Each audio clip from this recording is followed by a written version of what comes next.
back into order. I'll call on Parliamentarian Johnson so that a quorum may be reestablished. Parliamentarian Johnson? Yes, thank you, Madam Chair. Chair Moore? Present. Vice Chair Brown? Member Bradford? Member Grills? Member Holder? Member John Sawyer? Member Lewis? Present. Member Tamaki? Present. Member Montgomery Stepp? Here. Member Grills? Present. Madam Chair, there are 9 members on the task force. 5 members are needed for quorum. We have 5 members and a quorum has been established.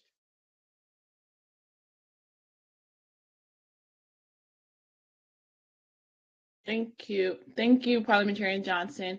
Now that a quorum has been reestablished, I'll officially call the reparations hearing back into order. So the next item on the agenda is agenda item number 17, discussion item, review and discussion regarding draft of report 1. And we have up until 2:45 p.m. for this item on the agenda, which will be led by DOJ staff Attorney Newman and Attorney Yang. Thank you, Chair Moore. Thank you very much.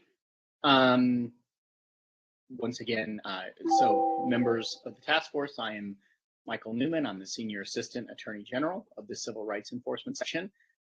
You all have been provided drafts of the hundreds of pages of report that have been compiled by my count, more than 20 people working on our staff here in the Civil Rights Enforcement Section in some capacity to conduct research, analysis, drafting, working with you all through the outlines, and providing this draft report. The draft report reflects the feedback and suggestions we've gotten from members of the task force, our experts that you heard from several of them earlier this morning, and also relies on empirical evidence, studies, published materials, peer-reviewed materials, and is extensively footnoted. I reiterate, though, that it's a draft, and we provide the draft for the consideration of the task force. And we will, as I mentioned in my DOJ update in the last meeting, we will be looking for members of the task force to directly and actively engage with our staff in order to make sure that the final report, which this is not the final report, this is just a draft, but we want to make sure that the final report reflects the intentions, thoughts, desires, information that the members of this task force want to produce to the public, and that it consists of the considered reflections of the task force as a whole for posterity and history, and to supply the critical and necessary support for the recommendations and conclusions that are then passed on to the legislature at the end of the task force's life. So with that, and I've stalled a little bit for time so that we can get more of the members on after our lunch break.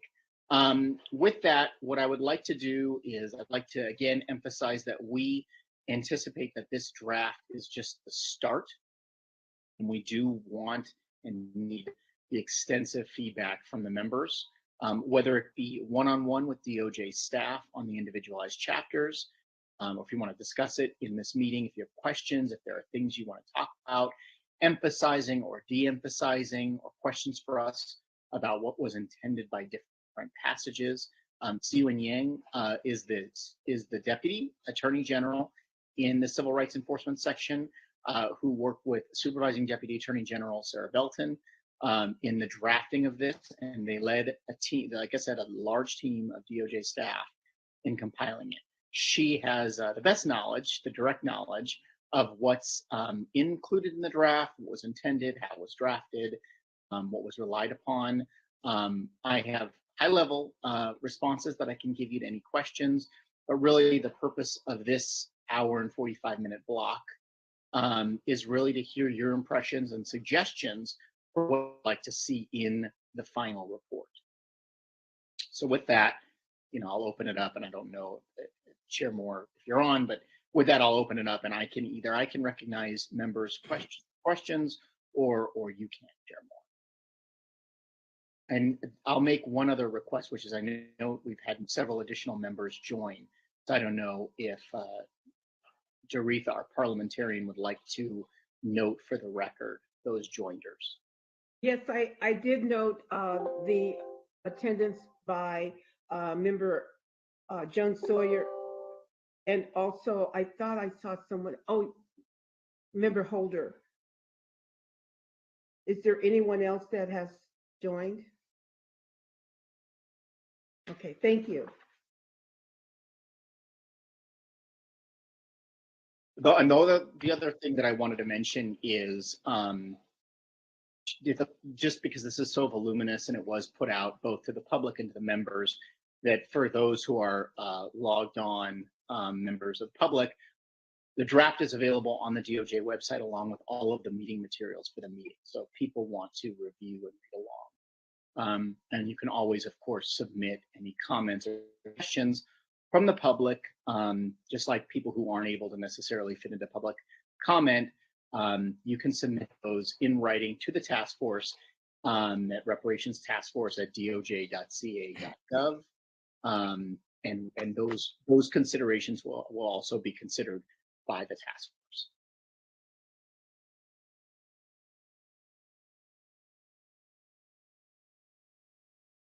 Thank you, Attorney Newman. Can you just briefly restate your presentation for the new people who came in? Sure. I might nutshell it a little bit. So you all now are in possession of the draft of the task force's report. As you all know, because we've worked with many of you individually and engaged with many of you individually on it, we came back to the task force with outlines. You all voted for those outlines to proceed and be developed into a draft, which is before you today for consideration. The draft reflects edits and suggestions from all of you as members of the task force, as well as the further scholarship and research and analysis and drafting of numerous DOJ attorneys and staff, and consultations with our experts, as you heard about earlier this morning. The draft has been provided to each of you via email. You should have been in possession of it and had an opportunity to review it. Also, again, for the public, has been posted on our website for review. There are, as you approved in the previous meeting in the outlines, there are 13 chapters. Those chapters address all the different varieties of harms that are delineated in AB 3121. And the first and foremost, we want to make sure that we are working with each of the members to ensure that the task force's report reflects the considered thinking, thoughts, research, and intention of all of the members of the task force, so that we're taking into account everything that all of you want to say, and that the final report is indeed the report of the task force members. So the draft is provided to support you in the effort of crafting a final report. And we welcome any and all edits. And like I said in the last meeting in my DOJ updates, we really do want to have a very engaged, 9 very engaged task force members that work to make this report reflective of your collective wisdom and judgment. And we're happy to do this however you want. The idea of the time, this hour and 45-minute block, is that we can hear what you all have to say on reflection of the report. If there are things you think weren't included that you want to see included in the report, if there are things in the report that you don't think should be in the report and should be discussed among the task force so that we can get your collective guidance, those are the kinds of things that I think are probably best handled in the meeting. Then following this meeting, we will take all the feedback, and hopefully you will all provide edits, line edits in the documents that I circulated to you all. Provide those line edits to us as soon as possible after this meeting so that we can then work on another draft that we can provide back to you all for your further review to see the edits and changes that were made in response to your colleagues' suggestions and edits. Yes, thank you for that, Attorney Newman. And I was going to bring up the same thing. So we have 13 chapters, and we were all given those chapters, and the DOJ staff has asked us all to provide track changes, comments by tomorrow, no later than tomorrow. So you have a friendly reminder. And again, to Attorney Newman's point, does any task force member have any comments or questions as it relates to any of the content of the drafts thus far, or any other questions related to the report? Member Groves, you're recognized. Thank you. First, I want to give a hearty thank you to the DOJ team. You've done an incredible job compiling an incredibly vast amount of information in a digestible form, although it takes a while to read through it, but it's an excellent effort, and I want to appreciate you for your work in this area. I also wanted to suggest that as task force members, so that we can make sure with the limited amount of time that we have left to give feedback, which I thought it was till the 28th. No, it's tomorrow to give feedback. I mean, you can have until the 28th. That's Okay. fine. We can move it from Friday to Monday. Thank you. The weekend was really essential. I think we had sent it out originally for tomorrow, trying to get it back. But let us know and and for everybody's awareness, just be in touch with us and let us know when those edits are coming so that we can then be prepared to incorporate them. Okay. And so that being said, one of the things that I was trying to do to make sure that I could give due attention to the work is that I'm emphasizing certain chapters that I'm making sure my eyes are, really focused in on. So that includes chapters 1, 2, 3, 6, 8, 9, and 12.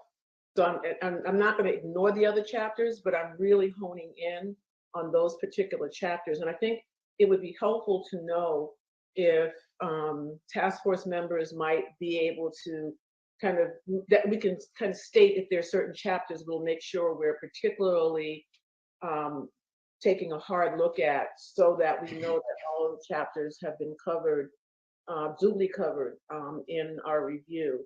And the other thing is that I have a substantive amount of information now that I want to see how to incorporate it into this first report, but I'm not exactly sure which chapters. So it turns out that there is another community in California, kind of like in Allensworth, and that's Russell City. And there's a whole group of Black folk who were dislocated from Russell City, pretty, very, very similar to all the kinds of things we've seen happening with other communities, but laid out in a very, very definitive way about the harms that happened. And it involved about 1,400 folks who were displaced in Russell City. And they have formed a collective amongst themselves where they stay in touch, they are sharing the stories. gathering the documents, etc. So I want to make sure that that is included, but I'm not quite sure which chapter it goes under, because there's housing segregation, but it's not quite housing well, I guess it could fit under that, but it just any suggestion, and so that I would know who to send this material to. There are about 2, 4, 6, 8, 11 documents, and some of the survivors of Russell City are still alive, and their children. And so I spoke with them last week and asked that they provide their testimony, at least through the portal that we'll be creating for the listening sessions, because it's some pretty powerful stories that are coming out of that area. And it really does need to be included in our first report. Is there any suggestion? Hi, everybody. Good afternoon to the esteemed members of the task force. Again, my name is Xiyun Yang. I'm the Deputy Attorney General coordinating this first report. So I would say that with regards to any suggestions and all the edits and comments, if you all could just make sure that I am CC'd on that email, I will coordinate with individual drafters and to, for example, find places to put certain issues, as Dr. Grills had just mentioned, but specifically with regards to Russell City, I think the best place for that is in the discussion about Allensworth, which is currently in chapter 5. And that chapter 5 which is the roots of many evils, residential segregation. And that is really where we're taking a more expansive definition of residential segregation, such that we are also talking about wholesale exclusions from cities and states, sundown towns, etc. That's also where we discuss the history and phenomenon of all Black towns and freedmen's towns, and where we have a discussion of Allensworth. But in terms of just other similar issues where you're not, members are not sure where they should be located, that's fine. Please just, email that to me and we'll find a place for it. Thank you. Thank you. Are there any other questions or comments? Member Tamaki, you're recognized. Well, I just have to say this is a remarkable piece of work. And, synthesizing these expert authorities, and a lot of them are, I would say most of them even are in the last 10 years. And for some of it is in the last 1 to 3 years. And in other words, it's the latest scholarship, in this area. I'm up through chapter 9. Gonna need a little bit more time to get through the rest of it, but I'm reading it carefully, and I just want to commend the DOJ team of the 20 and Xiyun Yang and Sarah Bilton in particular for guiding this process, and Michael Newman and the experts and the advisors who've been working on this. And I realize this is just a ton of work. I'd say this is a pretty big deal. All the things that the task force does, this is going to live on. This is going to be a huge contribution to the public knowledge. And the idea of connecting the dots between what happened so long ago and then drawing a through line to current consequences, you don't see that very often. I mean, most of the books will focus on a particular era, but actually to take it chronologically and then add in current day effects and then add in the California connection, I think that's really a unique thing, and it really shines a light about what happened 400 years ago, and then layer after layer of systems out of a cultural prejudice that really explain. I mean, it really is no surprise that we have what we have today. So I think it's also, I want to say, deeper than the Kerner Commission report in 1968, which was, one of the last most notable attempts of government to have a reckoning. And the idea that, you have 600 comprehensive pages, probably, is going to resonate. I would also say that, the foundation of every lasting social movement is undergirded by scholarship and intellectual findings in history. And so this supplies that. So Pastor Brown wisely said, does the body politic have the will to do this? But in order for that to happen, the public has to be educated. So here it is. I think this really will help not only in California, but in the rest of the country. There are about, a dozen or 24 local, regions who are looking at this issue, but they don't have the resources that California has devoted to it. And that is, the historical piece. So I think it's going to be a tremendous contribution in that way. So just want to thank the team for putting this together. My edits so far look pretty minor. I mean, there's a couple of things that I think need to be site checked, but I'll note those. But on the whole, it does look good. And I really like the introduction. I like the fact that it draws the reader in with human stories and doesn't immediately bury, the reader with data, but then the data is there too. It's just very comprehensive. So congratulations and, much appreciation for the work.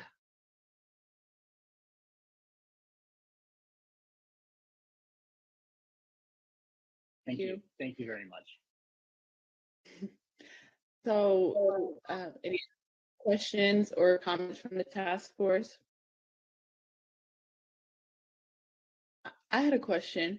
So, in the first section of the report, the table of contents and introduction, there is a section. It's section 6, and it's titled "American Descendants of Slavery."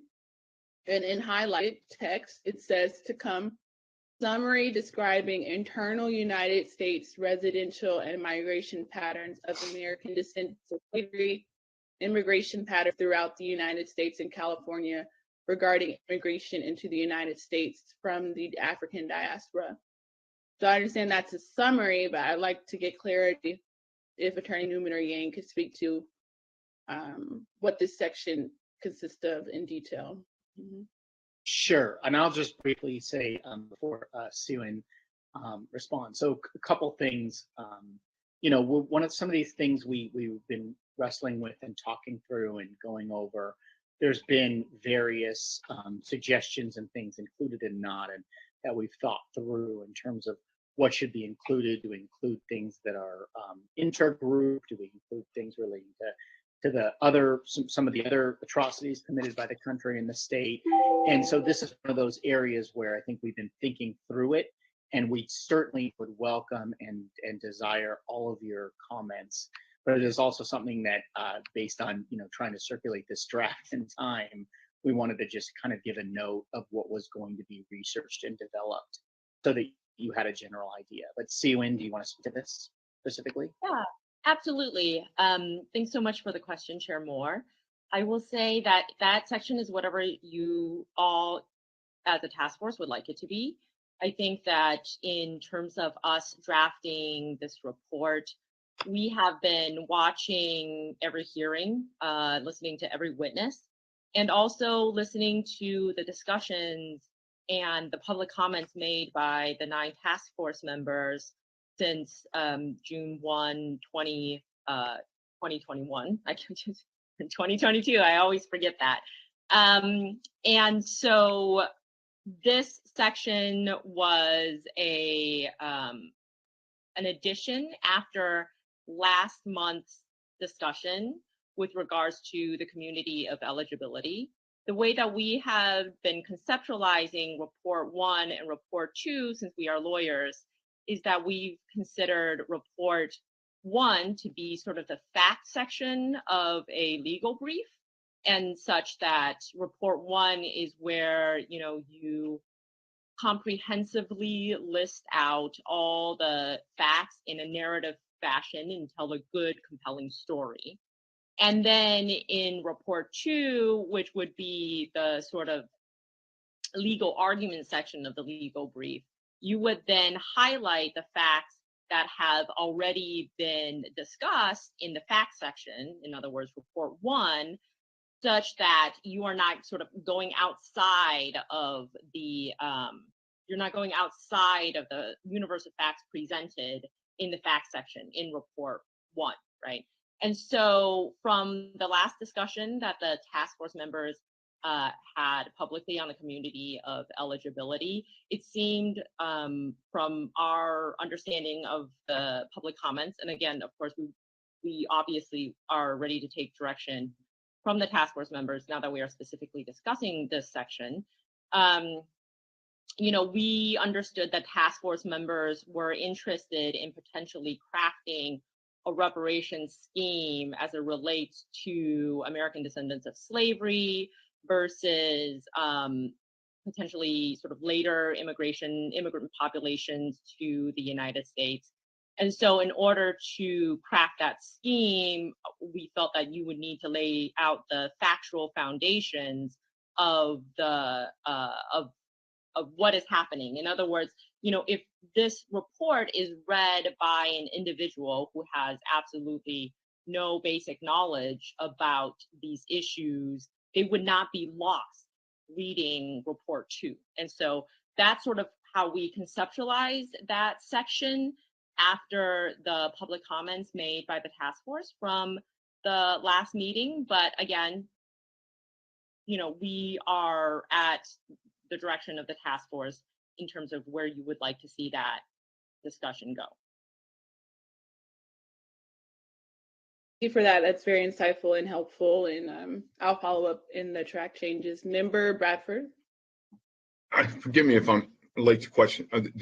Does this go out via email? Because I've yet to see the draft 1 of the report. Yeah, it was circulated to all members in Word to allow you to make edits in track changes. And it was sent to my email personally, because I haven't seen anything from the task force since I've started here, other than what my staff gives me. I believe so, but if we need to get a better email for you, let's see that, because I apologize, but no, I haven't seen anything directly from the task force or from the DOJ in regards to this. So okay, and we can okay, we'll send it to you right now. We'll get on that right thank you. Thank you. Appreciate it.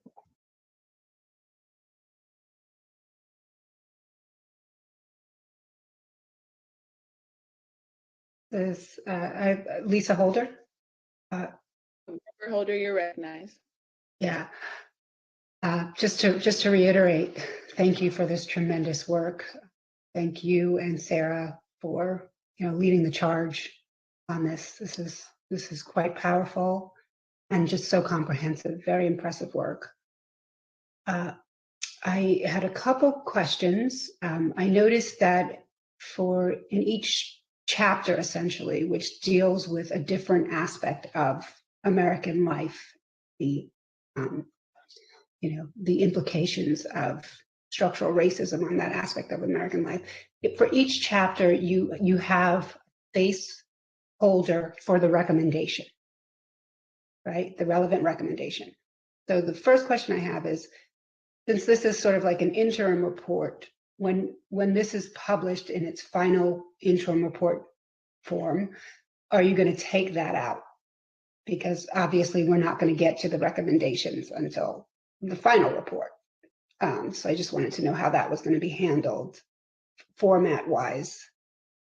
And then my other question is about, and I may have missed this, it's a very long, so I haven't gotten through it all, so please excuse me if you've already addressed this, but I didn't see any information about Proposition 209 and the way that that obstructed affirmative action in the state of California, and how that, the elimination of that ameliorative policy, affirmative action, has undermined Black wealth, and how it's doing that currently. I mean, there are studies that show that Black contractors have lost over $1 billion since the passage, well over $1 billion since the passage of Proposition 209, and how that has eroded Black wealth and Black potential tremendously, and how we're states that still have affirmative action for contracting, Black business owners are doing much better, right? So I was just wondering whether that was going to be addressed, whether it was intentional not to address it, and whether that's something that we could talk about. I could be on a call with you to talk about my insights on that. So I'll let Sue-Ann speak in a moment to Prop 209. I'll answer the first question first. Other than to say, obviously, if you want something to be discussed and talked about, we definitely want to take that information and incorporate it somehow in the best way, and you can give us guidance on that. Definitely happy to hear that. With regard to what you see in each chapter, the potential recommendations at the beginning, so there's two sets of recommendations that are called for in AB 3121. The first set is recommendations is about related to each of the individualized harms that are set forth, and I believe it's subsection 1 of AB 3121. And then there's the second set, which is subsection 3, which is what the experts are going to handle in the second report, which are the broad recommendations regarding, reparations, who should get it, how it should be allocated.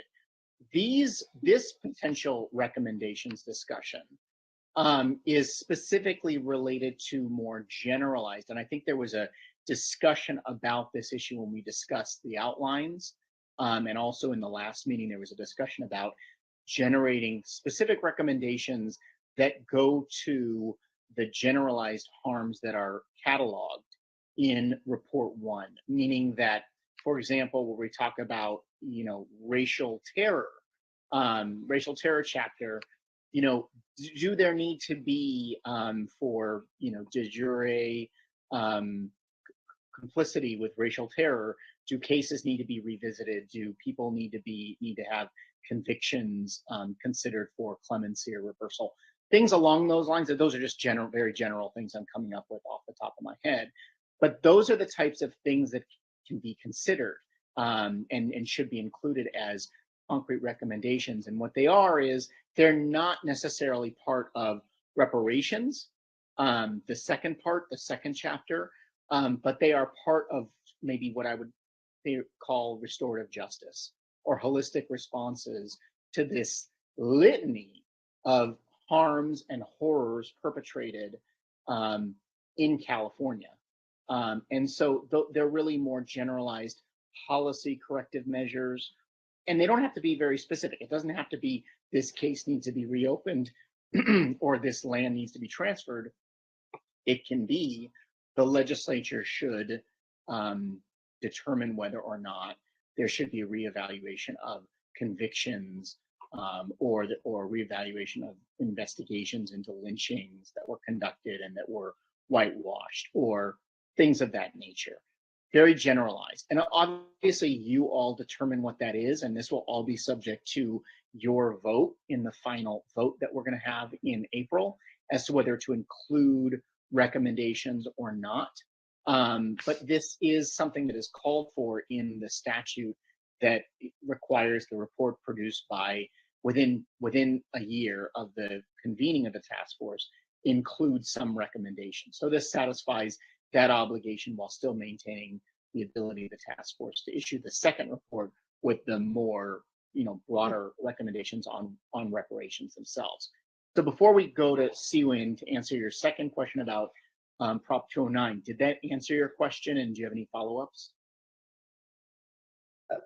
My quick follow-up, it's more procedural and transactional, like how, since those recommendations are going to come from this body, Is there going to, how do you want us to get those to you? Do we need to have a discussion of the recommendations that are going to go in each chapter, or do we need to talk to you individually? I mean, I'm just trying to figure out how procedurally, how are we going to do that? Draft them up and send them over, and we'll include them in the draft that we circulate back to the task force.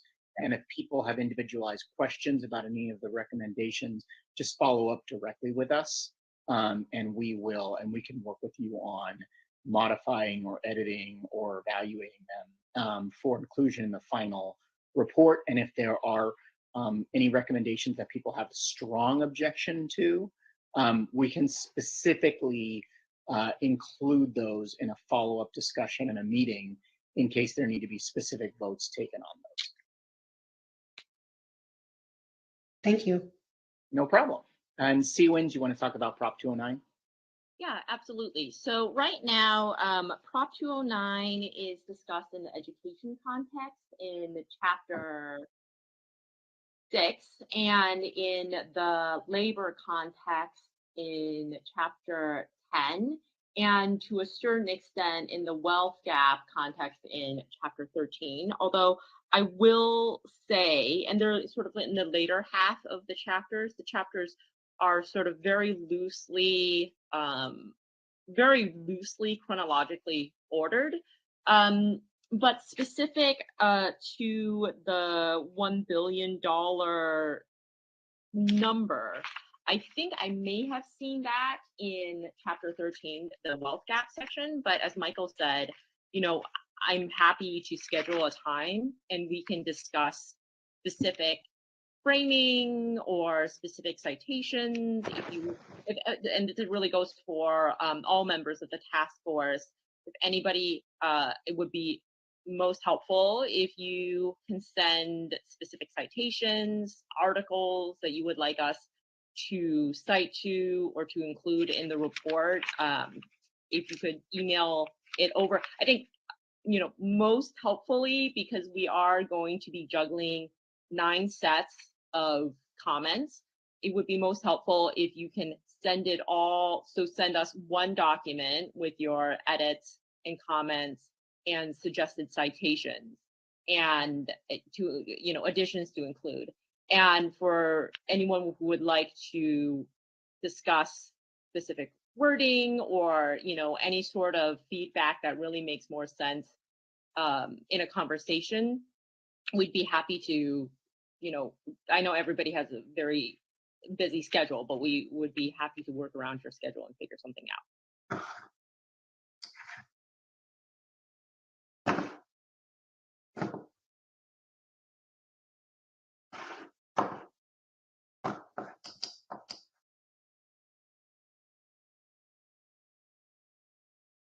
Attorney Yang, just to clarify what you said. So you said you wanted us to consolidate all of our comments into one document, or are you saying our track changes for Chapter 1 are contained in Chapter 1 document? Track changes in Chapter 2. Can you just clarify what you're saying? Sorry. Yeah, right. I apologize. I misspoke. Right. So I'm just saying that everybody, if you could just, be responsible for your set of edits. I'm not suggesting that you all consolidate each other's comments, right? That's, definitely that's not what I'm saying. But if you could just have all of your comments and edits, suggestions, citation additions for Chapter 1 in Chapter 1, for Chapter 2 in Chapter 2.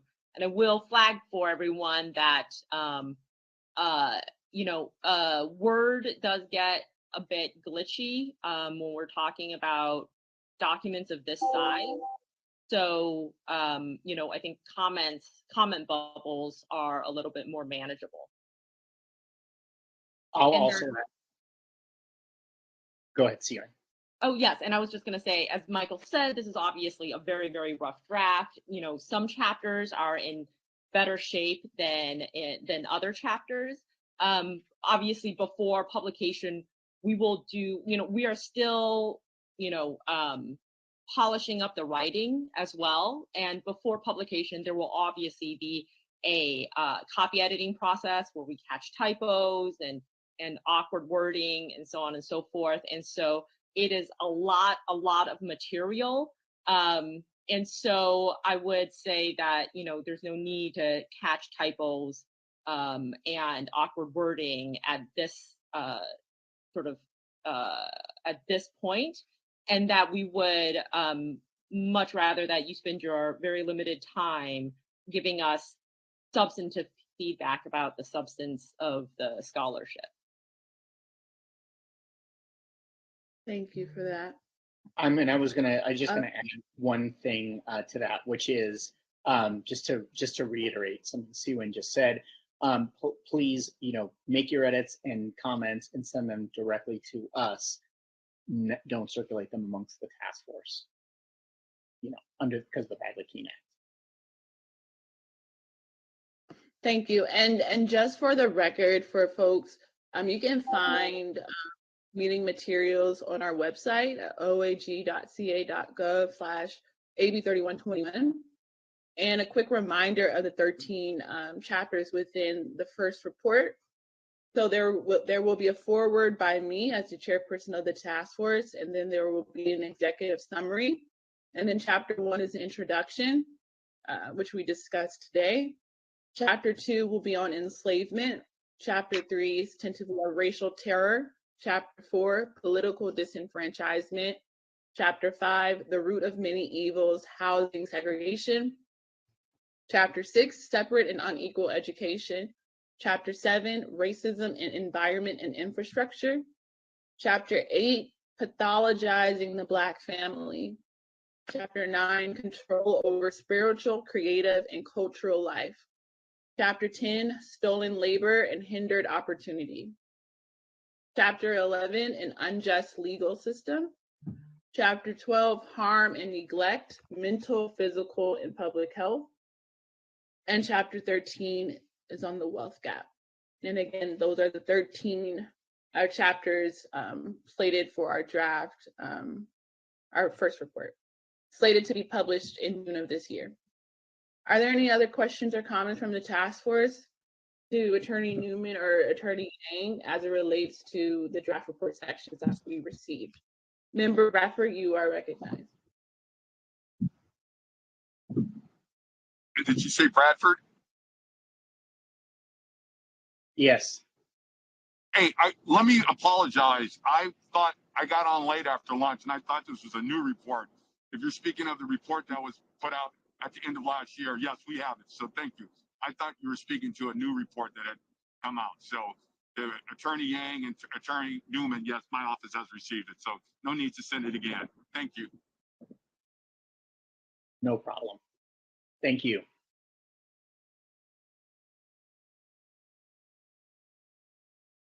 Great, thank you for that. Any other member Jovan Scott Lewis, you're recognized. Thank you. Yeah, I want to just echo what other folks have said, just about the tremendous accomplishment of the report. And I'll send this in my comments.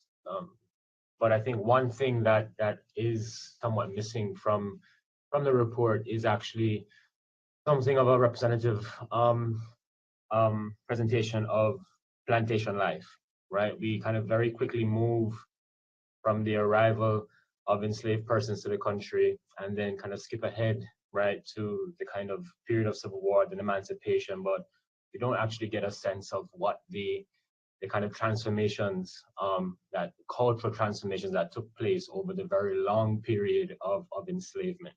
What kinds of new notions of community were developed. In effect, I'm asking, for something of an account that feels like Charles S. Johnson's In the Shadow of the Plantation, which was a 1930s publication by a Black Chicago School of Sociology researcher who talked about the ways that the long experience of developing community on the plantation and in the South, in the Black Belt after emancipation, created a very particular cultural form. And so I think the report is missing that sense of what it actually means to have this kind of foundational sense of becoming Black in the United States. And it takes place in the US South, both during the period of enslavement and in the period following emancipation. And so I think that might be something that would help, I think, to qualify a lot of what the report then goes on to talk about later on. As I said, I'm happy to send these references. I will provide further detail as to what I'm talking about. But I think that is in fact what is largely missing. Besides that, I think the report is a really wonderful representation of what we've seen over the past several months. Thank you. And thank you very much for that. Do you see that as, and you can provide us whatever, and it'd be very helpful. And also think a little bit about whether you see that as part of chapter 1, the introduction, chapter 2, enslavement, potentially chapter 9, spiritual, creative, and cultural life, because I think that could fit in across a number of those. It's almost the creation of a new culture, which I know Dr. Grills is extremely knowledgeable about as well. So we'll ask Dr. Grills to help us with the edits to that as well. But anything you have would definitely be welcome. And I don't know, Sue-Ann, do you want to talk a little bit about us looking into some of that earlier? Yeah, I think that's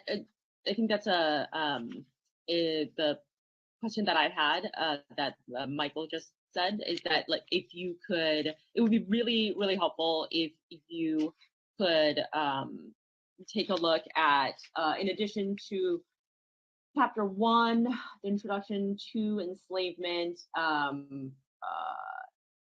the chapter 9, I would also flag chapter 8, apologizing to Black family. I think there's a discussion of Black parenthood and sort of plantation life, but again, we would really appreciate your expertise in helping us frame that in the right way. Yeah, sure. And just to kind of answer the question, lots of dinging going on. Okay. The earlier question, about where, this should show up, quite early.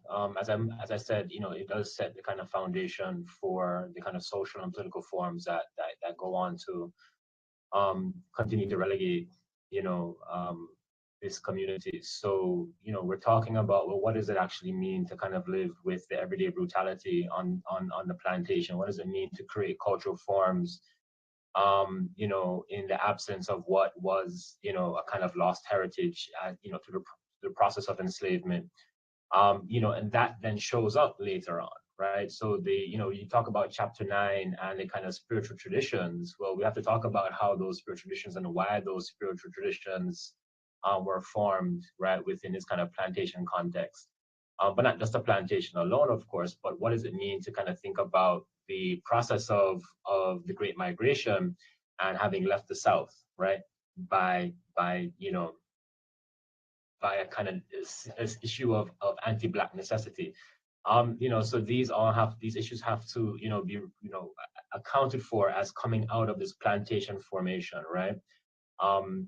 Because, again, referring to the scholar that I referenced earlier, he talks about, there being a particular American type, right, that comes out of this plantation landscape. And we're talking about, this particular notion of Americanness that is defined by, the kind of, Black individuals and Black communities that come out of this geography and its political history. So I think, there just needs to be a little bit more, not a little bit, there needs to be a significant amount of that lead up in the beginning, because then that helps to kind of make sense of the historical thrusts and experiences that the report then goes on to chart across the following chapters.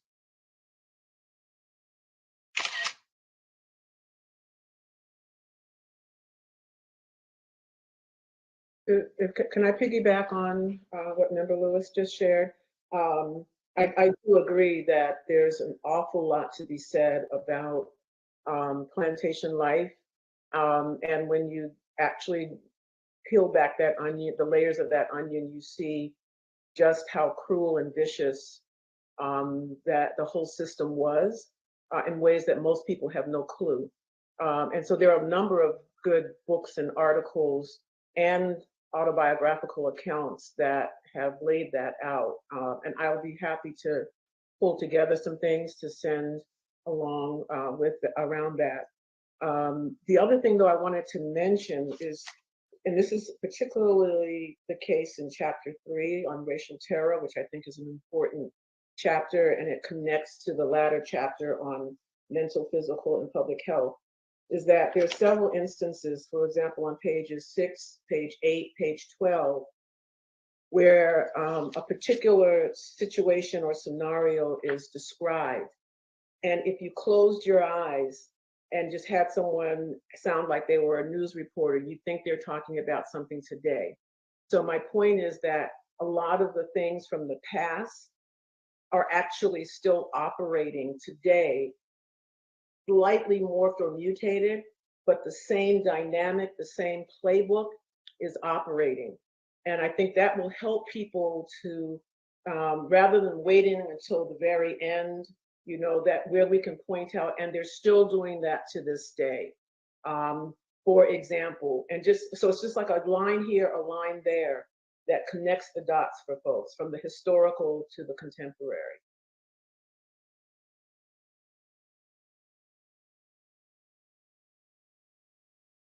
And just to sort of clarify, oh, sorry.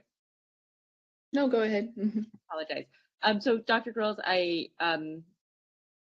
to clarify and synthesize, what I'm hearing is that members would like a more qualitative narrative discussion of plantation life and the creation of a specific Black culture in perhaps chapter 2, and then throughout the rest of the report, there should be additional sort of, you know,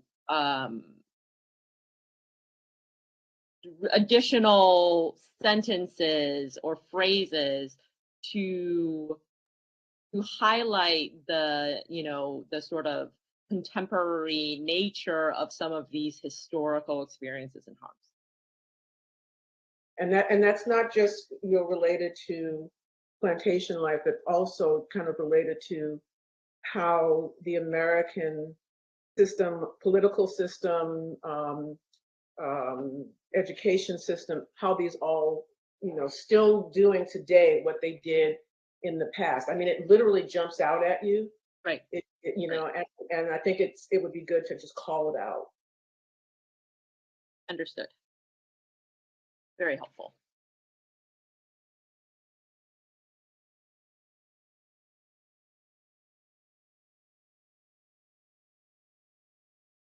One Any thing other that questions?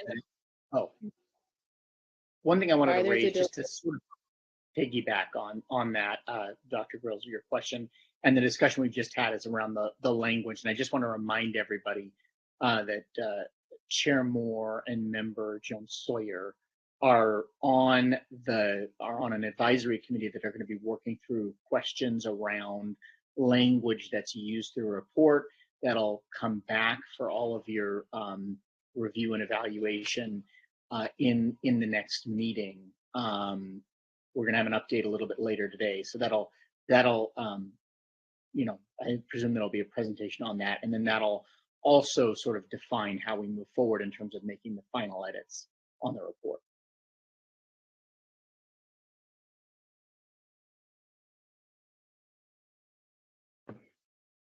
Are there any other questions or comments for the task force members to Attorney Newman and Attorney Yang regarding draft of Report 1? I had a question, Mila. Member Tamaki, you're recognized. Thank you. Again, when Member Grills talked about the racial terror part, there was references to data in the outlines for lynching. And I think the number cited there was 4,700, almost 5,000 between 1870, 1950s, or could have been even into the 1960s. And that number was striking to me in the outlines, and so I kind of remembered it, but it didn't find its way into the report. And I figured maybe it didn't find its way into the report because the definition of lynching is really, you know, on the one hand, it's the picture of, you know, hanging and the terror of that, but all of the other racial murders that occurred, plus, you know, mob violence, sort of muddies what is a lynching as opposed to something else. The other issue was just documentation. You know, I think you referenced a lot of material taken from IW Wells and NAACP. Did you back off from a number because of that, or was there a reason to not quote the number again? I think our thought was that the number is likely underestimated. And as you say, it is, you know, I think in talking about racial violence, it is difficult to, it is so underreported that the real number is likely to be far higher. And we could certainly add the number back in and give that explanation and to give more context around the problematic nature of any estimate as it relates to racial violence. You know, I guess my feeling is, in an expert, unprofessional feeling, is that the report is going to be highly scrutinized and criticized, and people are going to take pot shots at it. So I do like the approach where the numbers we give are backed up. We're not, you know, throwing stuff out there that's going to be attacked for whatever reason. So, you know, I leave it up to you and the task force, but as I was reading that was just one example. You know, I'm looking for things that are, of course, you don't want any credibility destroying errors for sure, but I'm with you if you think we're better off not naming a number, because again, if it's so subject to challenge, you know, maybe, you know, the better way is to, you know, leave that citation out, you know. So I'm not at all criticizing that decision. I was just wondering where it came from. I think that there was another, I think it, my recollection, and you know, and this is definitely one fact that I would definitely have to go back and look. But it's, as I remember it, that number, I think there was another number that was around, I think, 1,000 in a shorter period of time, and those two numbers next to each other, where one was over a 90-year period of time, and it was in the 5,000s, and another number was much higher in a shorter number of time, you know, in a shorter period of time. It just seemed incongruous and difficult to reconcile. Yeah. And so I think that that's how we landed. But we will definitely take another look at that. Well, you know, just be pretty confident about the data we put out there. And so, you know, I just wanted to get a sense of the reasoning. I'm not advocating for a number to be out there. It makes the report weaker if you can't back it up. So I'm with you there. I'm wondering if a quick consult with the Equal Justice Initiative and the folks at the Legacy Museum, who created an entire component of the museum based on those numbers, might be able to help us state the numbers and qualify it as an underestimate in a convincing and compelling way, providing also some documentation, some citations to support it. Because I do think that especially for those who don't know, which is most of the public. That number is going to be startling. And then to hear that it is a gross undercount is going to be even more alarming. And then why is it an undercount? And then being able to connect that to the systems at play, the judicial system, the law enforcement, the media, et cetera. That, I think it begins again to show all the connections, how this whole, systemic oppression is truly, it's an ecosystem that is in constant interaction, right? Yeah, absolutely. We will reach out.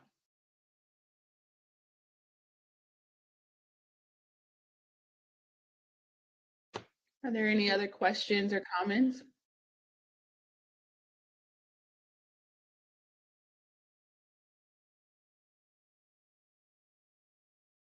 One thing, if I I have- may add, oh, sorry, Chairman. Yeah, I just have one. It's something that you could probably speak to. It's for the edification of the public. There's a chapter on the unjust legal system. If you could just kind of briefly give, not necessarily a summary of that section, but if you could kind of speak to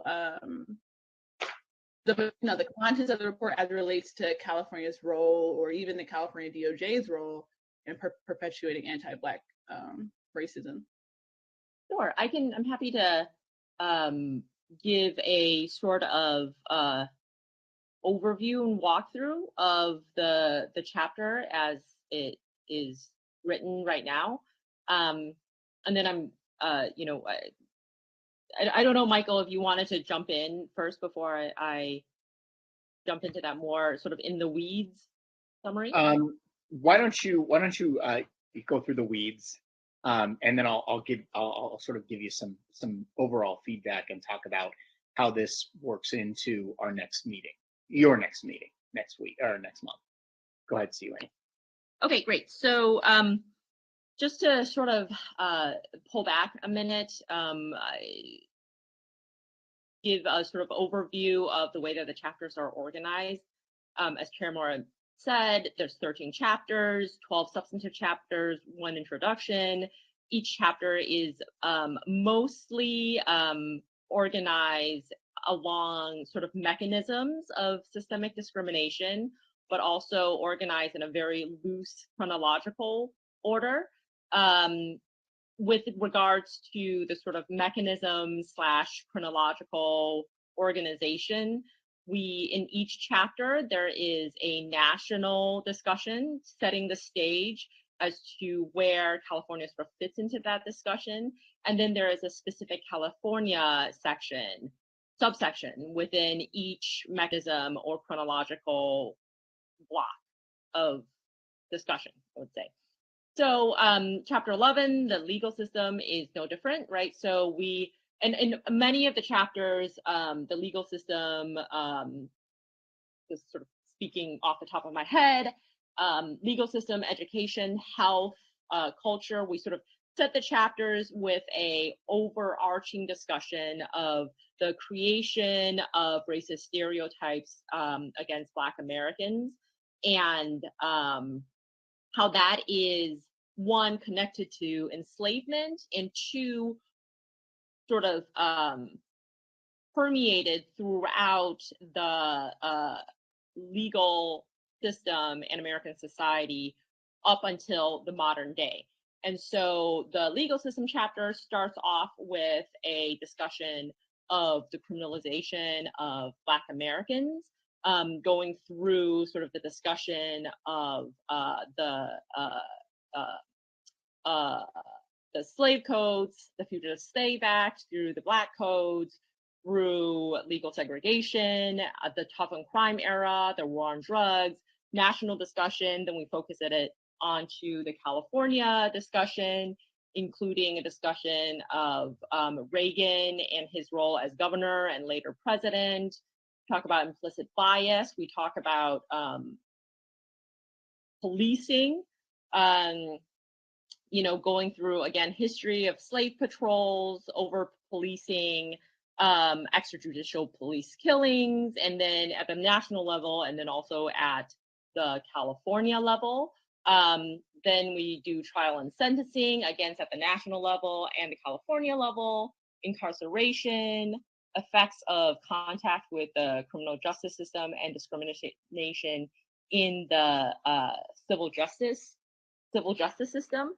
And throughout the report, we discuss where it is appropriate. We discuss the Department of Justice's role in perpetuating these systems of white supremacy in a historical context, and also in terms of setting California policy as it stands today.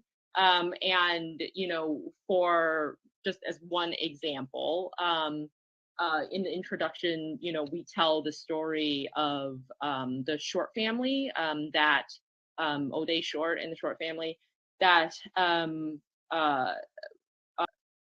one of our testifying witnesses, Lynn Hudson, told the task force members about. We discuss at the time, the Attorney General's role in declining to investigate and prosecute that murder. And so that, that is just one example, but where we went, where the facts takes us and where the scholarship took us. And so, again, the report is public, and where there are holes, where I'm sure there are, because this subject is absolutely enormous.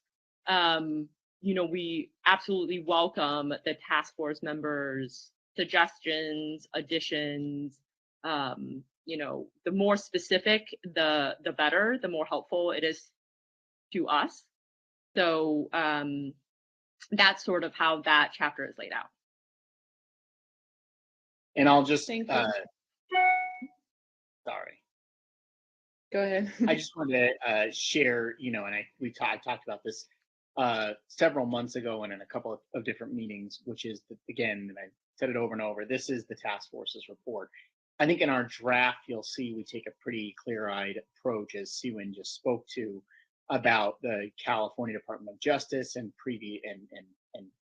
former historical California attorneys general complicity, and even enforcement of racist policies and laws. That history is not really unknown or anything like that. We're certainly not necessarily breaking news, but I think putting it in this kind of report is, from the state level task force and advisory bodies such as yourselves, is going to be very impactful. But I can tell you, we're not shying away from that. Obviously, there's nothing that we are not putting into this because we're worried about, how the Department of Justice will historically, be perceived or looked or anything like that. And as Siwin just mentioned, anything that any of you want in there, it's your report. And so if you tell us to put it in there, it's in there. So we will not shy away from any of that. We obviously, that's part of this entire process, is the California Department of Justice is not only an arm of the state of California, but a very important arm, the enforcement arm and an investigative arm. And while now we're doing a lot of good, I think historically, just like all other parts of the state, there were problems, and we were forced or not good. And I think that's part of this process. So we stand ready to assist you all in shining the brightest, clearest light on all of those issues, and including all the information that you want included on those subject matter areas. And we're going to do our best, working with the state archives and historical documentation, to get all that information out and include it in report for the historical record. And I would add that, I'm ready and happy right now, to the extent that any task force members have specific issues of concern. It is a massive report. It is really, really large, and it's taken all of us a long time to internalize all of this research and scholarship and facts. So to the extent that I can be of assistance to the task force members right now, if there are specific issues that you would like to see how we framed or how we, worded certain things, as member Holder had mentioned about Prop 209, I'm happy right now to just point you to the chapter. Sometimes I can put you even to the exact page or the subsection where we talk about those issues, so that you can make sure that the specific issues that are in your level of in your field of expertise, that you can spend some extra time on those specific areas in the report. So to the extent that anybody has any questions about where certain things are, I'm happy to answer questions about that today. Thank you for that. Are there any questions along that line?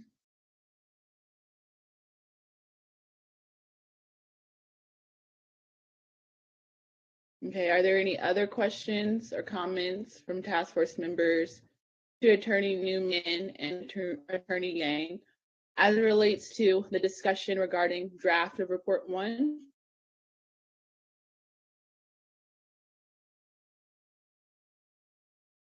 Okay, so I think we've exhausted comments and questions. Thank you again, Attorney Newman and Attorney Yang, and the rest of the California DOJ staff for the work that you all have been doing on getting this report ready for launch in June of this year. Definitely looking forward to it.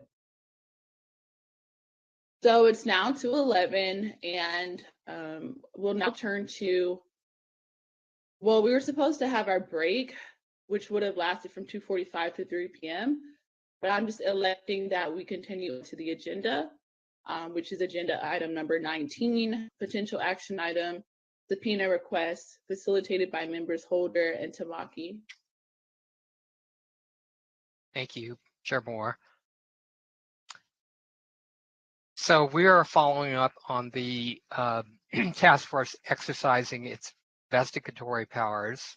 And I'm going to do a short presentation and ask member Lisa Holder to chime in or correct or add anything that I missed.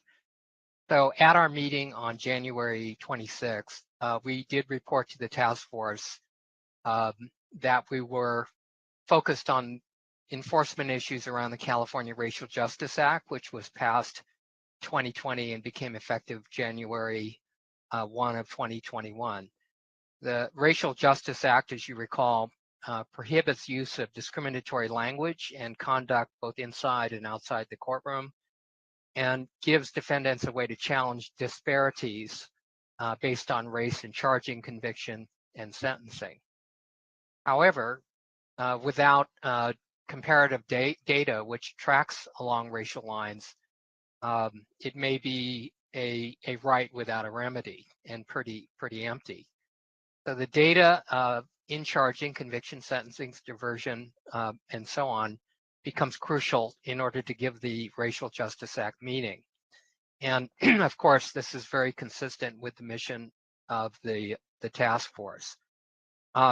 In talking with subject matter experts along these lines, district attorney offices vary widely in their approaches to data collection. Some do not collect any data whatsoever. And again, without comparative data based upon race or tracks on race, how do you prove bias within the system? I don't think you can. Some of the offices do collect data, but they are not disclosing what that is. And this also involves the courts. Some do not collect the data at all. Others are collecting the data, but for one reason or another are not providing this information. So in our meeting of January 28 of 2022, we last reported that we will work with the Department of Justice Research Center to survey district attorneys and the Judicial Council, which oversees the courts, to require them to disclose the data points that are tracked or not tracked. And that is to say, arrest, bail charges, charge reductions or additions, plea offers, pleas entered, dismissal of charges, strikes, other enhancements, convictions, acquittals, sentencing, diversion, so on, and require that the production of this data be produced. And if they're not tracking the data, require responses from the district attorney and the courts as to whether they plan to track the data, and if not, why not? And make such information accessible to the public, including researchers, policymakers, and advocates. And then finally, educate the press and the public of the importance of such data collection. So, for example, the fact that a district attorney's office in a major metropolitan area is not collecting this data, I think that in itself is a newsworthy story. So on February 9th, the task force member, Lisa Holder, and myself, we met with the DOJ team, which was Michael Newman and Damon Brown, the PhDs staffing the research center, Tiffany Jance de Ormeau, Randy Chance, and Janie Scott. And we also met with subject matter experts, Emmy McLean and Lisa Romo, Director of Systemic Issues and Litigation of the State Public Defender. Emmy McLean is with the ACLU, and Brandon Green also with the ACLU. And we discussed, how we developed the survey, developing the strategy and the scope of it. Is it going to be directed at, 3 or 4 metropolitan areas, or should we direct it to all 58 counties and all 58 courts and all 58 district attorneys? Formulation of the survey questions, the timeline, and next steps.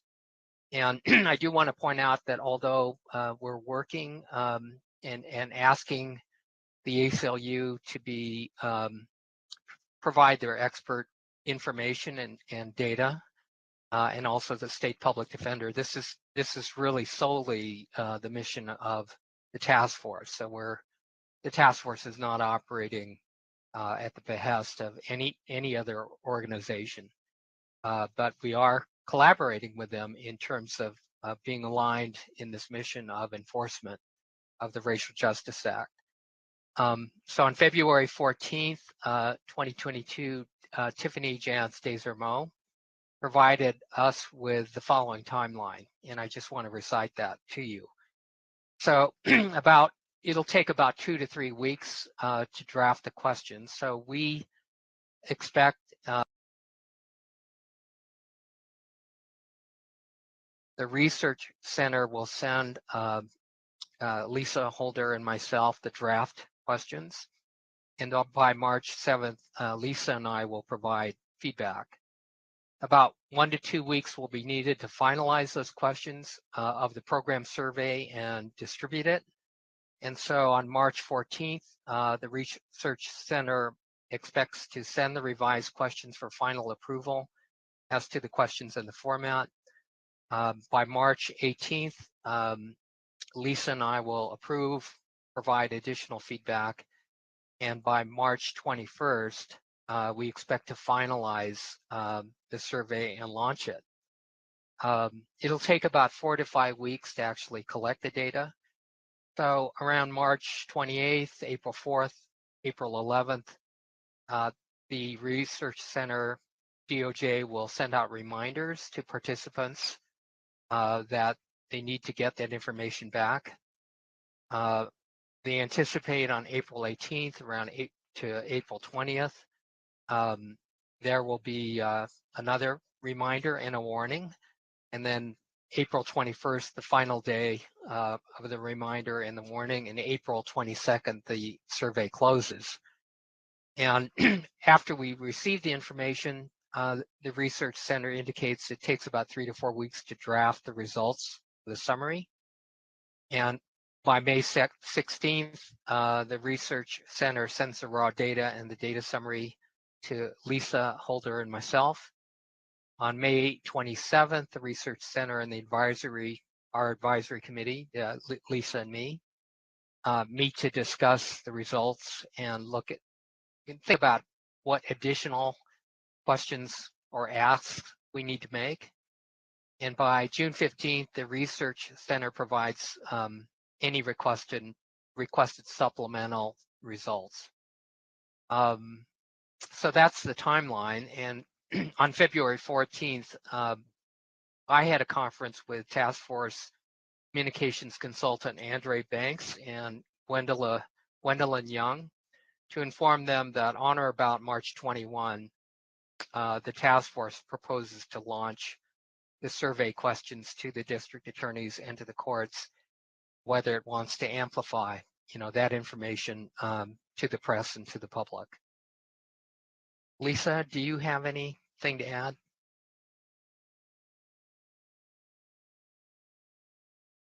No, I think that was great. Very comprehensive. Mhm. Does any task force member have any questions on the approach or the substantively how we're approaching this issue? Can you speak to the last point that you made with the meeting with the communications firm? Can you just kind of elaborate on the outcome of that meeting in terms of any commitments from the firm, in terms of It was just public? about 5 minutes of an announcement that this is happening. I did discuss the significance of the Racial Justice Act and the fact that it does give defendants the right to challenge their convictions or sentencing because of bias, both implicit and express. And the fact that though this right exists now in California law as of January of 2021, it's empty. It doesn't mean anything without data that tracks these outcomes by race. And so in the backdrop of mass incarceration and unfairness in the system, and this also goes to how the victims also are for example, victims who are white, are those sentences and outcomes different than victims who are Black? So that's another part of the survey. So because of that, it kind of framed it as a potential news story of something that might be newsworthy to the public, and gave them the date. I hope that task force members and the DOJ will be in communication with the consultants as this, as the launch date gets closer. But we didn't have a back and forth about what they plan to do, or they didn't have any further, questions. We didn't talk much about that, but I do expect, further conversations.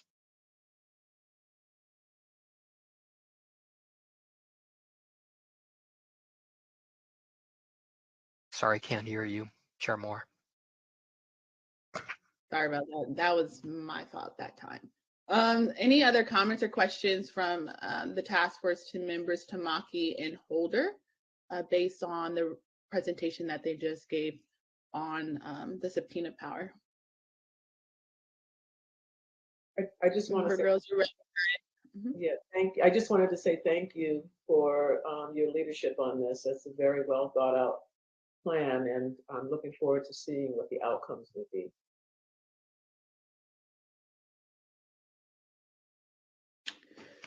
Any other comments or questions? So members Holder and Tamaki, this item on the agenda is listed as a potential action item. Is there anything you all need from us as the task force as it relates to the work you're doing on the advisory committee? I don't think so. I think it stays on the agenda. The Department of Justice will be in separate contact, or has been, with the offices of Senator Bradford and Assemblyman Joan Sawyer, because they expressed a particular interest in this. And we expect to make a report in the, the agendas that are coming up in March and in April. Okay, great. Thank you. Any other questions or comments?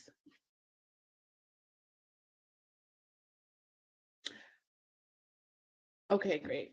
So I actually had one last question, and this is to member Tamaki and member Holder. As the advisory committee for the subpoena power, do you all envision that this particular issue of the California Racial Justice Act Do you anticipate this just kind of be the only work we're doing around our subpoena power? Or do you have any other thoughts on potentially using the power again at a later date? Thank you for asking that question. We, Lisa Holder and I had that exact conversation. Part of it was framed as a matter of being practical, and that is the practical aspects are that we're well into our tenure as a task force, which sunsets in June of 2023. How much can we actually get done in terms of, especially in discovering and compelling information that might be subject to litigation and a legal fight by the custodian of the information resisting us. So certainly that is one reason why we chose government entities to go after, because they were the low-hanging fruit, as opposed to private entities.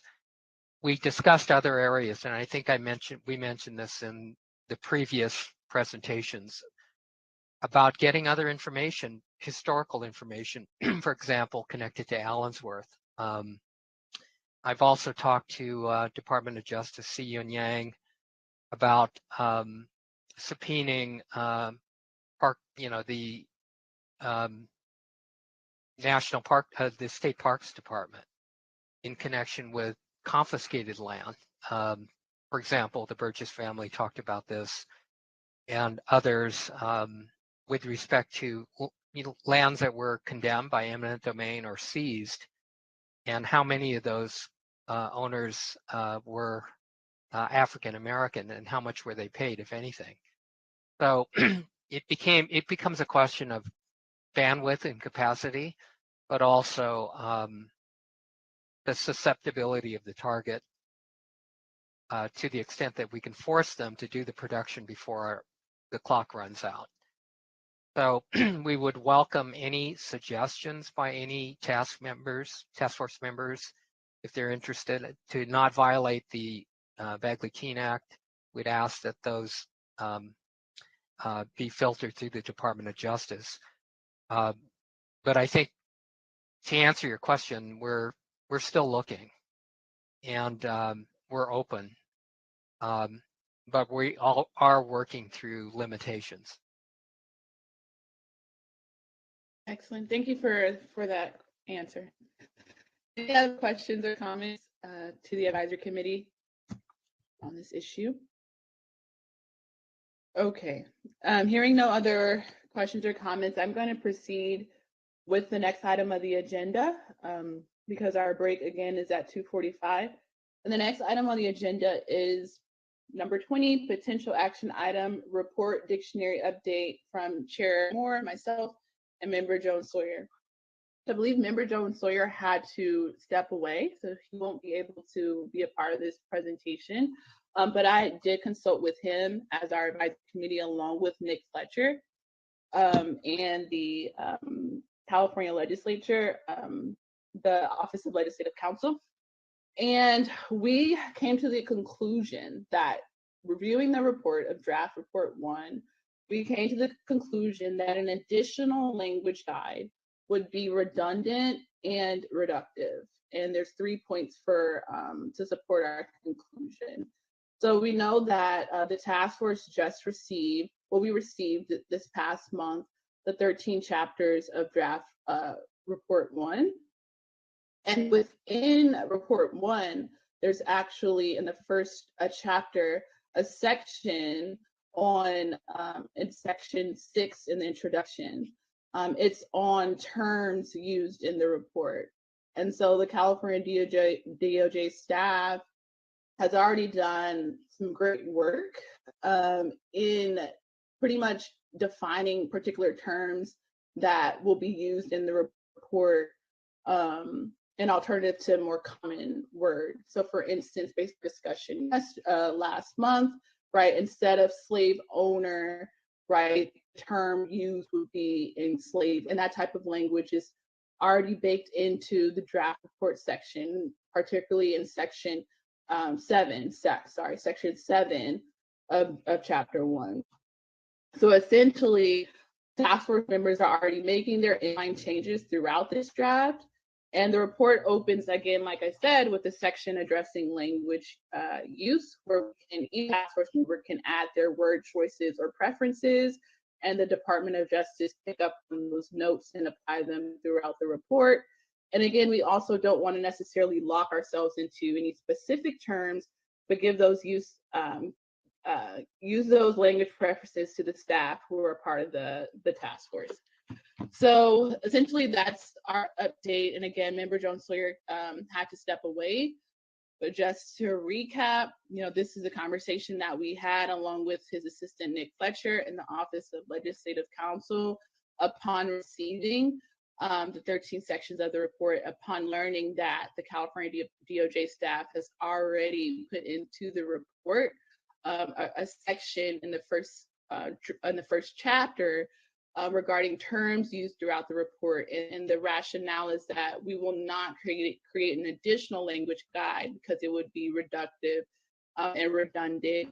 And the process by which we're drafting and finalizing the report allows each and every task force member to provide any changes or comments through the track changes. And so if any task force member has any suggestions as to which term should be used as opposed to others, they can do so by the scheduled deadline, which is supposed to be tomorrow.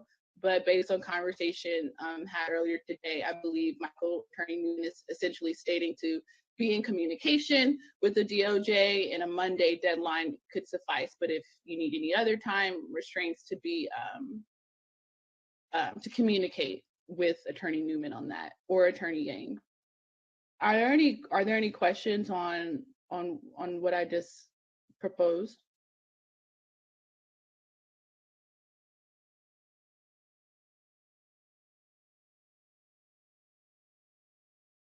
Okay, great. So there doesn't need to be an action on this item because I said Member Joan Sawyer and I already discussed this. And so there really is no necessarily any need for an advisory committee to continue on with the work. But we will,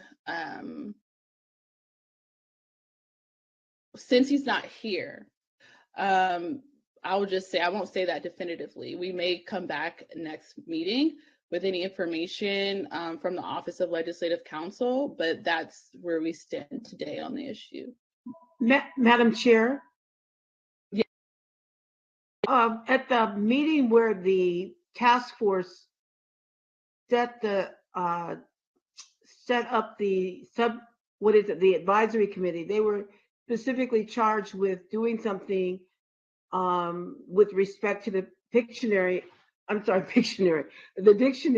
but my recall was that it was determined that that was needed by the task force. So you're bringing back a recommendation that nothing further is needed. So that needs to be in a form of a motion, because that was something that the entire task force voted to do. So you're saying that based on your investigation and your diligence, that you've determined as an advisory committee that the task that you were charged with is not necessary. So that's your recommendation, is that you not have that additional document. Is that correct? Yes, that is correct. But as I'm the chairperson of the task force, I cannot make motions. And Member Reginald. No. You can entertain a motion. Ask the committee for that. Yeah, I know. I understand that. Thank you for that clarification. You're welcome. I just also to make a note that Member Reggie Jones Sawyer isn't here, and that may or may not be relevant to the motion that will be entertained. But nevertheless, I'm providing space and opportunity for a motion to be entertained on this item as it relates to the proposal and recommendation that I just gave on behalf of myself and Member Reggie Jones Sawyer.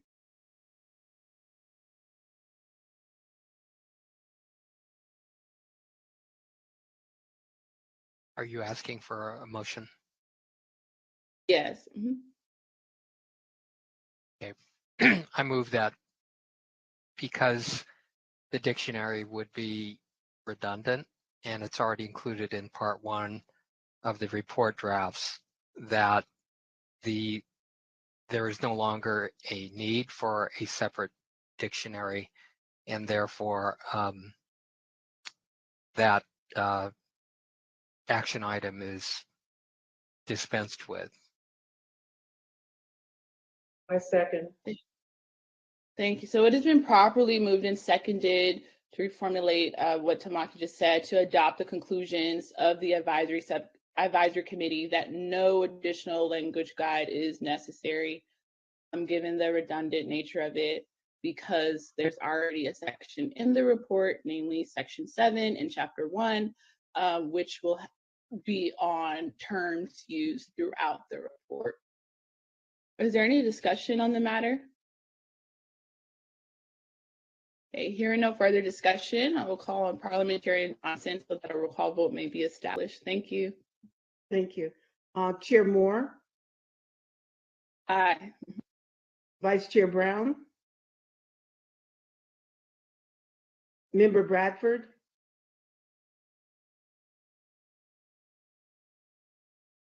Member Bradford, aye. Grill.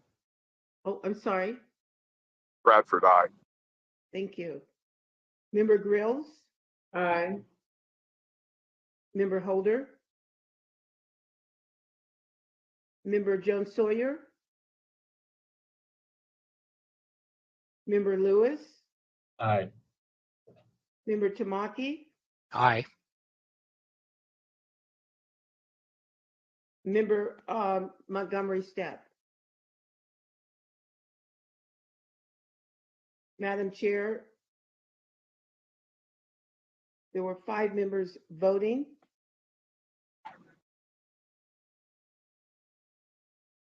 There were 5, I'm sorry, there were 6 members voting. There were 6 ayes and no nays. Thank you. So there were 6 members voting, 6 ayes and 0 nays. Motion carries. The ayes have it. And so the advisory committee on a potential dictionary for the report is dissolved. Thank you. So it's 2:45, or almost 2:45, and we'll go to break. We'll have a slightly longer break because our lunch was slightly shorter than usual. So we can do the break for 30 minutes, and we can return. We can return at 3:15. We can return at 3:15. Is it? Thank you.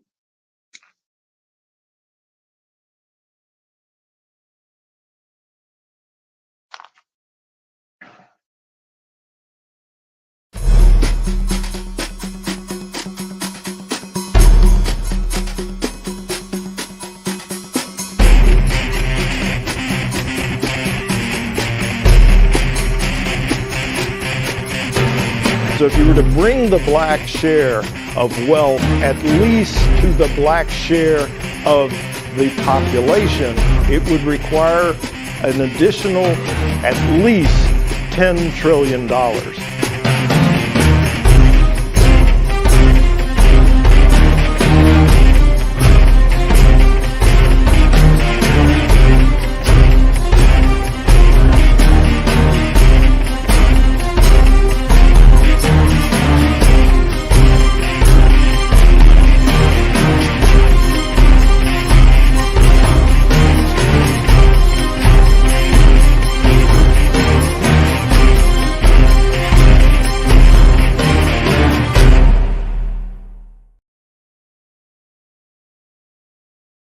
And we're also fundraising by selling these Tutney's 2022 calendars. And Tutney's is a long, almost lost language that our ancestors created back in slavery. Could you tell us a little bit about the Tutney's language, Shimoya? The Tut language, also known as Tutney's, was established by people who came from enslaved people in the United States of America. Enslaved people were forbidden to read and write. Enslaved people then began to use the alphabet in a coded form to teach other enslaved people when in the presence of slave masters. This English adaptation was continued and passed down in certain Black American descendant communities. Wow, our ancestors were amazing. Exactly. Amazing. So yes, so we're also selling these calendars as part of our fundraising efforts for the documentary Now movie. So take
Okay. Hello all, welcome back. It is 3:15. So before we call the task force hearing back into order, I will call on Parliamentarian Johnson so that a roll call may be established for quorum. Parliamentarian Johnson? Yes, thank you. Chair Moore, Present. Vice Chair Brown, Member Bradford, Member Grills, Present. Member Holder, Present. Member Jones Sawyer, Member Lewis, Present. Member Tamaki, Present. and Member Montgomery Stepp. Here. Madam Chair, there are 9 members on the task force. There are six members present. 5 are needed for a quorum, and a quorum has been reestablished. Thank you. This meeting is called back into order now that a quorum has been established.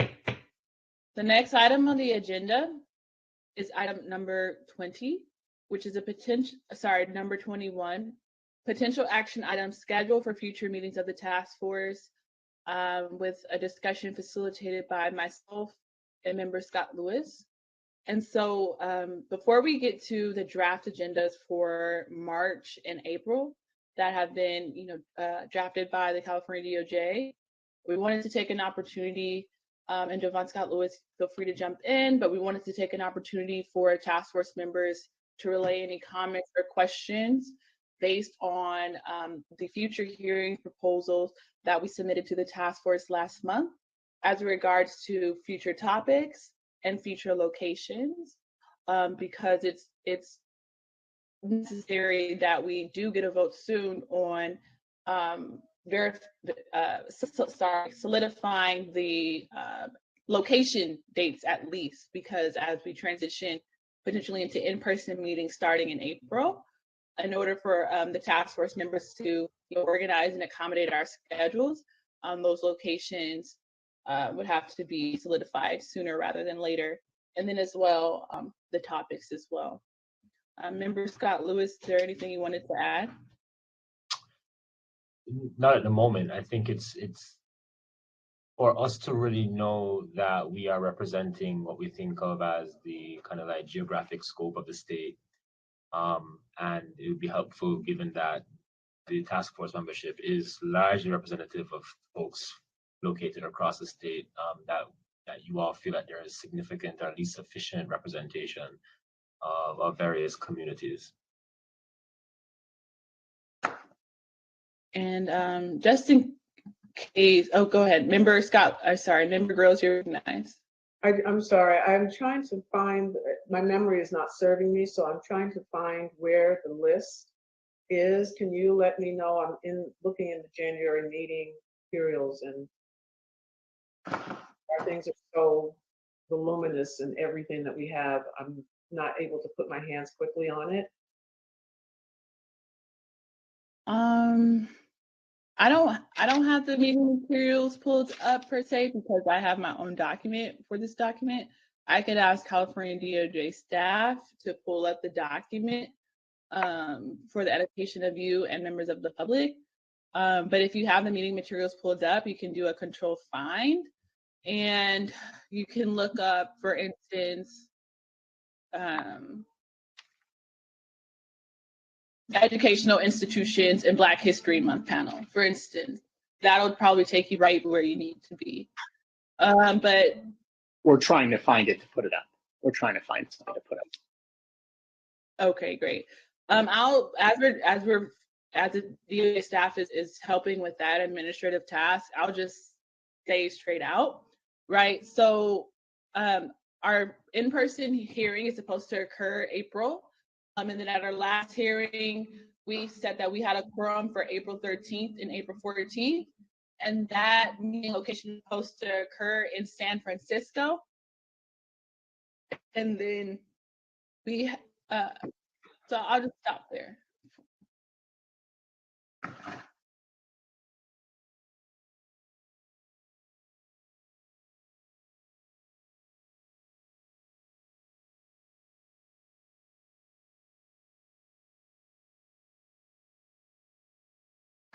More, were you asking me to jump in, or are you just stopping for communication? If you can post it to the screen, I mean, I can share my screen, but I'd rather not do that. I'm working on it right now. Just give me a second. Okay, great. But again, remember we had this conversation last month where members of the task force stated that they wanted, some time to think through what, topics or additional topics we could bring up into these future hearings as well. So I also wanted to leave time and space for folks on the task force to relay any observations that they had based on the proposal that we submitted last month as it relates to substantive topics and the locations.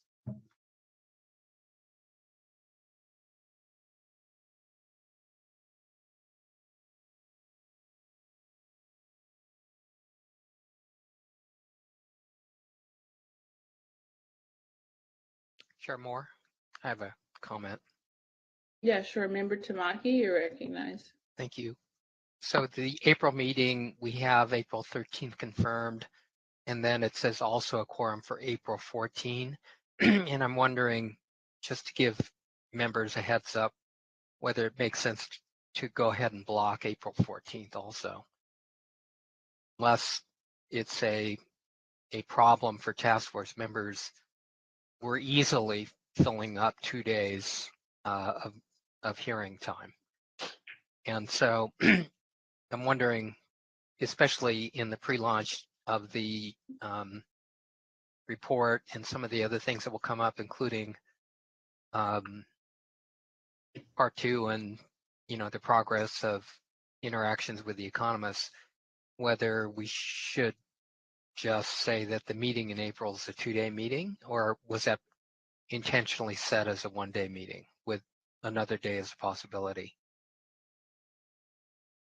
That's a good question. I'll take it to member Javon Scott Lewis, but I will say that this proposal that we submitted was based on the idea that we would have had a community of eligibility vote decided by this month, which would have given more direction to the economic consultants leading up for the March meeting and then the April meeting. But that I was just saying that the community of eligibility issue is a central question, no question, but had we even voted on that, been able to vote on that today, with the questions by the economists that when they pose them kind of have, I think we all had blank stares about what the responses should be, that it just indicated that we'll need to devote additional time, even having voted on the eligibility question. So, and there are things within just the descendants of American slaves with respect to residency and these, issues of harm occurring in other states, but with descendants ending up in California. So I presume that that's going to be an ongoing discussion that is attached to the question of eligibility, which I presume we will vote on next month. I mean, there'll be, even after we vote, my point is, we'll be talking about all the details of what that means. Thank you. That leads up to member Javon Scott Lewis. You can take it from here in terms of that question. Sure. And I think once we get the proposed schedule up, it'll be easier to answer some of these questions. But I think, so to answer your initial question, Don, yes, I think we should block both days. We should block both days because we don't yet know. Okay, perfect. Thank you so much. We don't yet know. We haven't decided on exactly what we want to discuss over these coming meetings. And so we've had the privilege of having 2 days, and we've used them as you said, right, in our meetings thus far. It stands to reason that we would very well need to continue to use 2 days in our meetings, but we don't know. We have to decide together what those meetings will effectively comprise and be about, and if it would take 2 days. I think, you know, what Chair Moore and I discussed was that, you know, in this second part of our work, you know, we would actually begin moving more towards an increasingly, you know, discussion-oriented format of meeting, right? So we would have some presentation on the issues that are addressed, and then we would also have to devote significant time to discussing them, right? So we are moving into somewhat of a decision-making phase of the task force. But as Chair Moore mentioned, you know, with the delay around the eligibility discussion, and you know, that is really a two-part decision, right? Professor Spriggs earlier said that we were too abstract, and he's right, you know, but there's an abstract component that we have to decide on, and then we have to have a more particularized discussion. So if we, for example, are thinking about a lineage-based or non-lineage-based format of eligibility, we then have to then decide within that decision, you know, well, what are the qualifications, right? So Professor Spriggs asked us, well, when does the period of eligibility in relationship to California specifically begin? When does it end? These are the questions that the economists are asking for us to answer. And so we do need to devote some time to that. And so I think what will need to happen is we'll have to decide exactly how we are now meant to spend a March meeting and how much time it will take to accomplish that specific goal. And that will then determine how we move on from there. So the plan at the moment is for us in March to generally discuss criminal justice, etc. However, those 2 days of planned discussion around that topic, right? History of policing, mass incarceration, criminal justice, general, you know, experiences of you know, anti-Black hatred, that might need to be either condensed to give enough space for a robust discussion around eligibility and a vote on eligibility, or it might need to be moved back somewhat. So I think we have to now just move to the March discussion and decide from there. But what Chair Moore wants us to decide first is, are you all good with the places that we are proposing? That's the first issue. Are the locations that we are proposing for the in-person meetings suitable? And again, representative of where you think we should be holding our meetings. These are just generalized geographic areas. These aren't specific site locations yet. These are just cities for the moment. Can we get the question for the DOJ? Can we get the full document? I'm only seeing a little part of it. You only see half of it? Okay, right. Maybe it's my screen, I don't know. Sure, I will. Can we extract that and post it in the moderator chat? And then I'm gonna, while we're doing that, I do want to say one thing about the March meeting. Is it all right if I share something about from a perspective? I can wait until you all finish your discussion, but I do want to talk about prioritization of issues. Well, I had one other question for you, Michael. Sure. You know, we're moving into this new terrain of having in-person meetings starting in April. Is there any sort of mechanism if for some reason a task force member can't actually physically make it to the meeting? Is there any, you know, is there any way to be a part of that meeting virtually, or is that not doable? I think Doretha is an expert on this issue, but I'll speak to it, and I don't know if I get anything wrong or anything. We can also follow up with individuals who have issues come up. But essentially, in order for individuals to attend in a remote fashion, the location in which they attend from has to be open to the public and ADA accessible in order for them to be able to attend, and the attendance is via phone. Generally speaking, once we go to in-person meetings, the remote access contemplated in the statutes and similar to what what is done in other what was done in other boards under the Bagley-Keene prior to the pandemic was call-in options, and the location from which members call in have to be posted along with the agenda on the posting date, and the location that is posted has to be open to the public.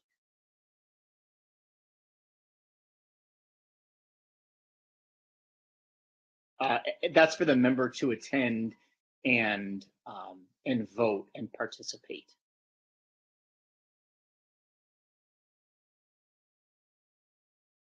Okay.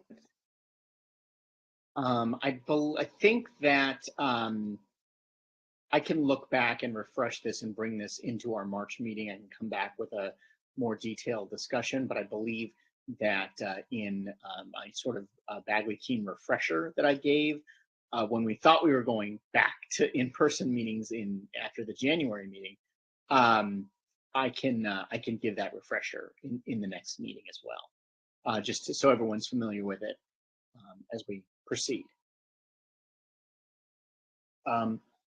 One thing that I wanted to add while we wait, I think we're gonna, DOJ staff is trying to extract it so that it can be posted for all of you to be able to sort of review it yourselves while it remains on the screen, is with regard to the March meeting, just to refresh your recollection, the March meeting subject matter is one of the components of report 1. And so we have, you'll see in the report as you review it, we've included the information that we've been getting from experts and witnesses who've testified in each of the meetings on the subject matter areas. And so the time that's allocated in the March meeting for witnesses and experts to testify is in order to further inform the report. You'll see that chapter of the draft report needs more work, needs more information in it, and that's going to come from the witnesses and the information that we elicit during the course of the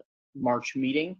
So I just will remind you that that time will be necessary for those witnesses to be able to give us all that information. And so if you take away from that, we start having to cut down on the number of witnesses. A lot of you have given us great suggestions, and we've been able to be in contact with witnesses because you've gotten us suggestions for witnesses ahead of time. So that's very helpful. But we'll have to, and that'll come up in the next segment when we talk about the agenda for the March meeting. It's now up there. But we do have a lot of room to cover. We have a lot of ground to cover in the March meeting already.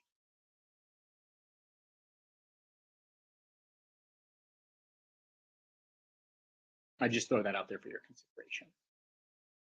Thank you for that, Attorney Newman. So returning back to the discussion on location topics, but I wanted to go back to member Javon Scott Lewis in case you had another thought that was interceded. No, I just want to hear what folks' views are on the locations, and then we can move through some of these other issues, subject matter, and then the March meeting agenda. And is there a way to expand the document? Oh wait, or go back to the. Or we can just, you know, I've got the hard copy in front of me. If we're just approving the locations, right? Can we just recite them? In April, it's San Francisco. In July, it's Los Angeles. In September, it's Bakersfield with a trip to Allensworth. In November, it's Sacramento. In January, it's San Diego. In February, this is 2023, it's in Oakland. In April, it's Inglewood, and in June, it's Sacramento. So, Javon, you're asking basically, are those locations, is the breadth of locations sufficient to cover the state, is what you're saying. Is that right? That's what I'm asking, yes. Or are there locations that members would have liked to have seen on the schedule? or substituted.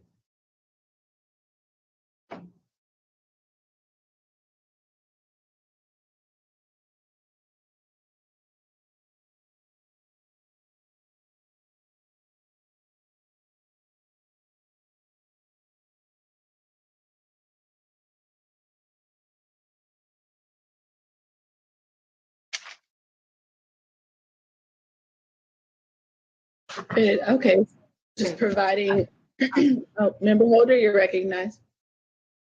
Oh, no, it looks like it's coming up on the chat. So now I'm getting to, sorry. I'm sorry, I'm just talking out loud. Yeah, Okay. in the backstage chat, a member of the DOJ is pasting the locations for your reference. So, Member House. yeah, so, I mean, I'm pretty much fine with the locations. What I did was a cross-check of those locations against the backdrop of where we have the largest percentage of Black residents across the state. And pretty much all of them could be covered, the largest populations rather, could be covered in the cities that are, or the locations that are listed in this draft.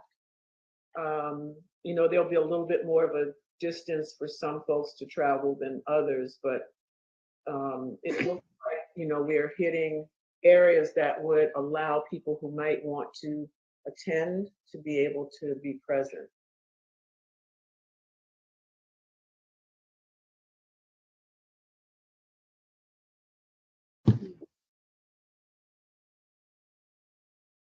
Okay, yeah, and this conversation is just about locations and whether they're, you know, inclusive enough.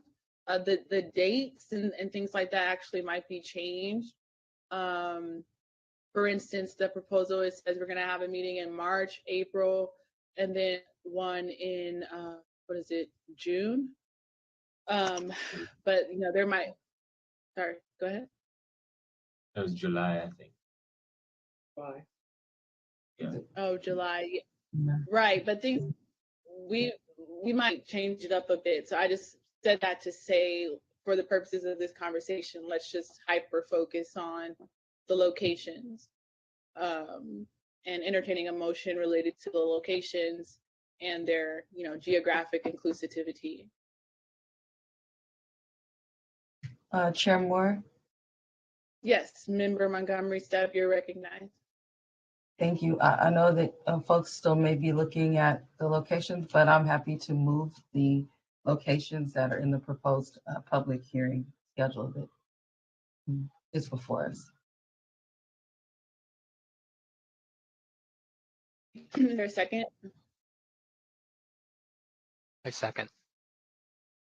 So it has been properly moved and seconded that we will, the task force will utilize these locations to organize future hearings for the life of the task force. Is there any discussion on the matter? Comments, questions?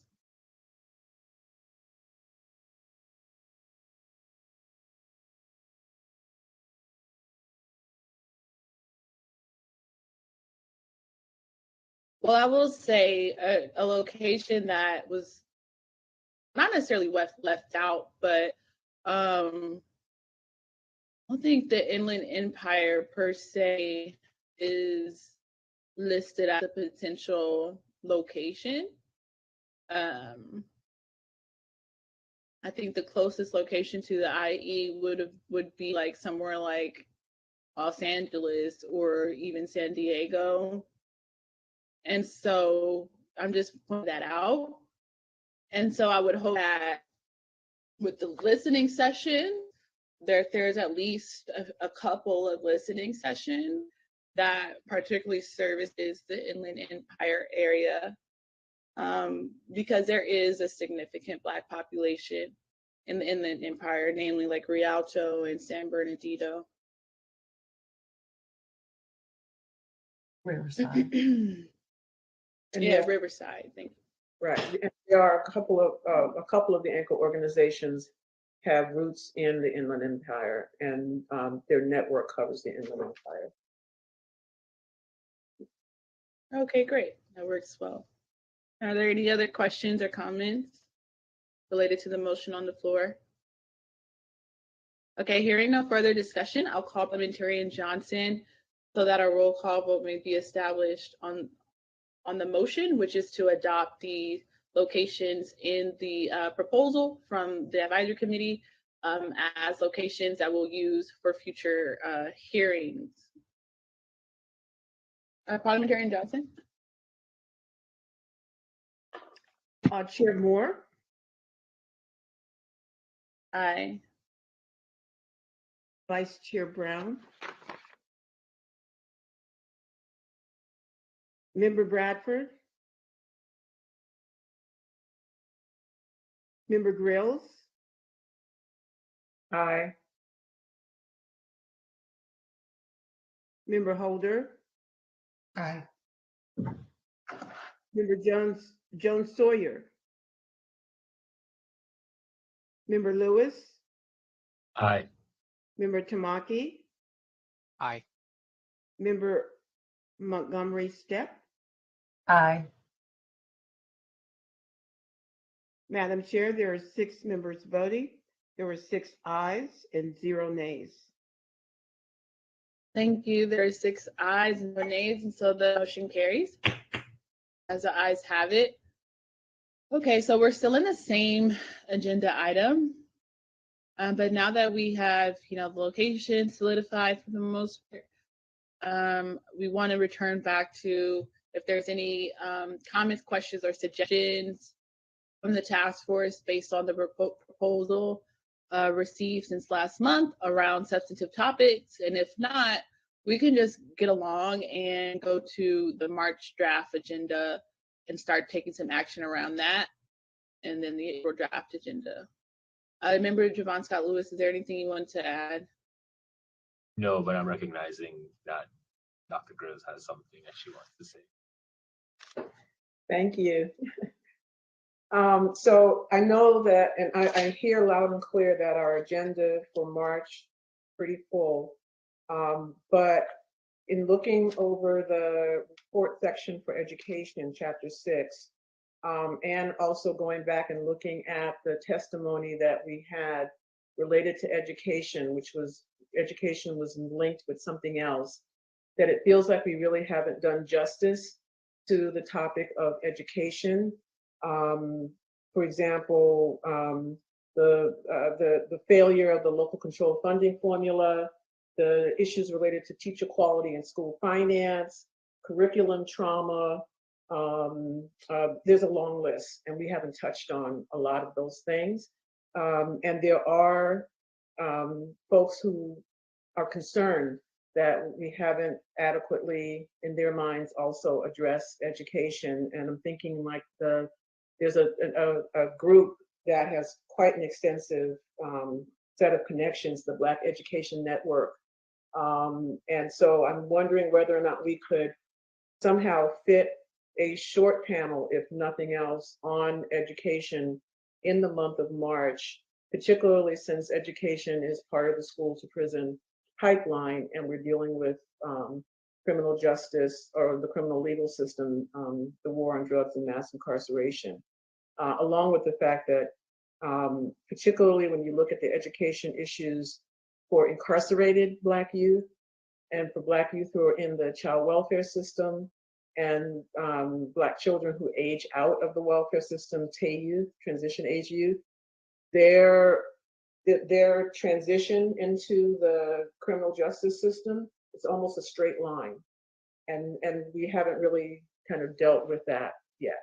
So I'm just throwing that out there to see if it's a possibility, recognizing that we have a pretty full March agenda.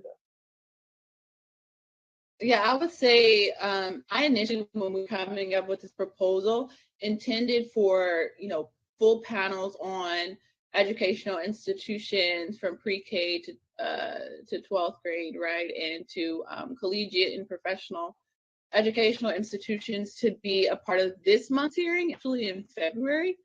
But I want to actually take it to Attorney Newman just to relay the conversation we had in terms of the rationale for taking that out of the agenda. I think Attorney Newman, if you could speak to that, because I think there was something we were saying about future hearings. Sure, absolutely, happy to. So, yeah, we were talking about trying to revisit education, I think a couple of months ago, and it was part of discussing the future meeting agenda schedule, because I think this has come up a couple of times, and both because our meetings have been chock full of information and witnesses. One of the things that I mentioned, and you all saw this in the report, is we did address education earlier on, and there is a fulsome section in our report on education, which we can build out without necessarily taking more testimony, but we can still schedule. You'll notice the head meeting schedule that Chair Moore and Member Scott Lewis put together actually doesn't have the maximum number of meetings. It only has, I believe, 8 meetings, which would give the task force the opportunity to schedule a whole own separate dedicated meeting that could address education issues as a 9th meeting, still having another 10th meeting under the statute as currently drafted in person.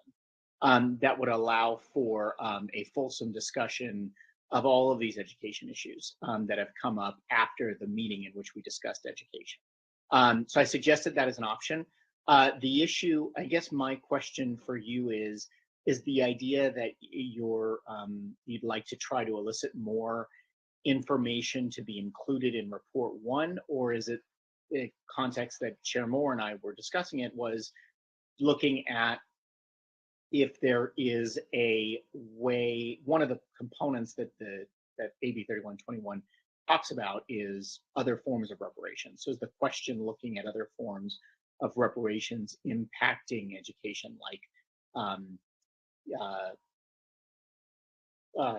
forget the term, but at any rate, like education promises, supplemental education, compensatory education, other things that can and need to be done in order to correct and rectify the problems that people have suffered as a result of deficient education or biased education policies or things like that? Or is this more that you really do want something that is going to be incorporated into report 1 as part of the historical history? And that's really, so it's a 2-part question. And the reason I'm asking that question is because you see how full the March agenda is. And so I'm thinking to do what you're asking would be like another day of a meeting, or really cutting down on and revisiting the March agenda to allocate time so that you all are able to get the witnesses you want into the meeting on criminal justice issues. So I think that there are things that can be added to the first report that don't have to wait on the expert witnesses. But I do think the expert witnesses would provide a deeper understanding of things and perhaps raise things that I may not know enough about, because I'm not an educator, but I've done a fair amount of education related research and work with community organizers who do campaigns on education reform. But I also know that kind of scheduling yet another meeting may be a bit much for folks. So I'm wondering if there's a middle road or a hybrid, if you will, and that might be to list, I'll do as best I can, and other task force members add things to the education section that seem to be missing, and then perhaps at least one of the witnesses in the March meeting could kind of at least lift up for everyone the role that education plays in these in the topics that we'll be discussing, because pretty much most of them, they have implications for how the numbers of Black folk end up in the prison system, end up under the consequences of the war on drugs, et cetera. So it's not changing the schedule, it's just making sure that at least one of the witnesses can provide the bridge between education and those other topics. We can certainly do that. If you have witness suggestions, we can certainly do that, and we'll get to that in the next agenda, the next agenda item. We can change the name of the topic or however you'd like to frame it. We can certainly add that in, no problem. If I may, Chair Moore. Yeah, sure. You're recognized. Member Scott Lewis. Thank you. So I agree with Member Grills, and I think we actually, the topic of education deserves, robust representation in this process. I was raising my hand earlier because I recall that earlier conversation being largely determined by the timeline around Report 1. And so it sounds like there's enough of a foundational kind of amount of information in the report that around education that it's there, and that it can be built upon with relatively little. And I'm saying this, not doing the work that you all are doing, but I can imagine that whatever we do on a normal, right, kind of meeting around education can then work to supplement what's already written up, right? And so I would recommend that we actually look to utilizing the months of March, April, and May to address the 3 questions of eligibility, criminal justice, and education. Because we don't currently have a May meeting in the schedule, and then we can just push back, right? We can instead of we can push back things to late July, August, but for what would already what's already planned in the schedule. So that's my question to you, Michael, is that do you think it's feasible, say if we had in early May, right? And I know we have to approve the report, but I think if the task force approves a report, right, in April, with an understanding that, right, there is an expectation to supplement the discussion around education in the report in a meeting that comes in May on education, is it fine, and from a labor standpoint, for us to have the meeting around education, a proper meeting as we've had our meetings to this point, in early May, and have enough time for it to be, for whatever is introduced in that discussion to be incorporated by the June 1 release? Of Michael's face tells me no. Yeah, I mean, we are taking a final vote in the April meeting, and then taking the report final and have to format it for publication. So I don't know that we have, I don't think we'll have the opportunity to add anything into the report from March on. We'll need to really be doubling down on finalizing it, getting everything in, site checking, all that stuff. So I think the March meeting really is the cutoff to meet the statutory deadline.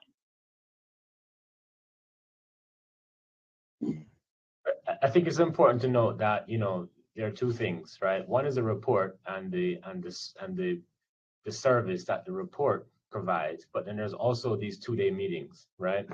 And what we do know is that people are more likely to tune into these 2-day meetings, right, than they are to necessarily go through and read, several hundred pages of a report.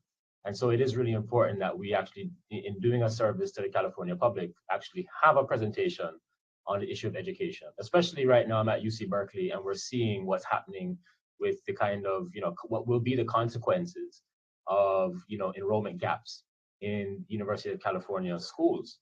So it is an important issue that we, that certainly, deserves, significant attention. So I think, with that in mind, it is good for us to have, a proper meeting, even if it does come at the cost of some of the content of that meeting not showing up in the report. based upon your production timeline. And just to be clear, just because it's not in report 1 doesn't mean it can't be in report 2, and there can't be suggestions, clarifications, or recommendations to the legislature.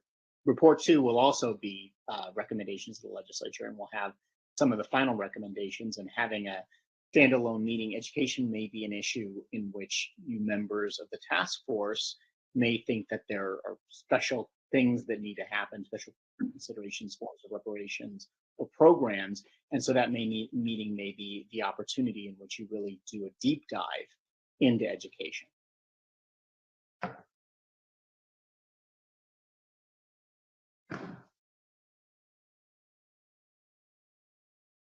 And if we do that, then would we keep the April meeting just one day?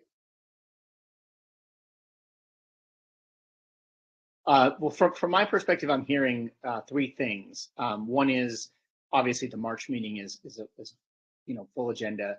Then there's still the lingering question of the discussion on eligibility, discussion and potential vote on eligibility, and then there's the question of education issues. And so we'll get to the March agenda, but I think we should have no problem adding a couple of witnesses on education to the March agenda if we want to talk about things like school to prison pipeline and that are interconnected, and even just general education things. So that should be definitely, we should be able to accommodate that. We, again, want all of your witnesses, so please send those. So I think that's March agenda, and that's separate from the question of, do you want to add another meeting on education? Should that be added in to May? Should it be added with the understanding that it wouldn't be able to be added to the report? Or should it be added in later on in the process as part of report 2 analysis? And then, like I said, the third question is, when are you all going to want to have a supplemental discussion? And I don't know if the suggestion was having the further discussion on eligibility is the second day of an April in-person.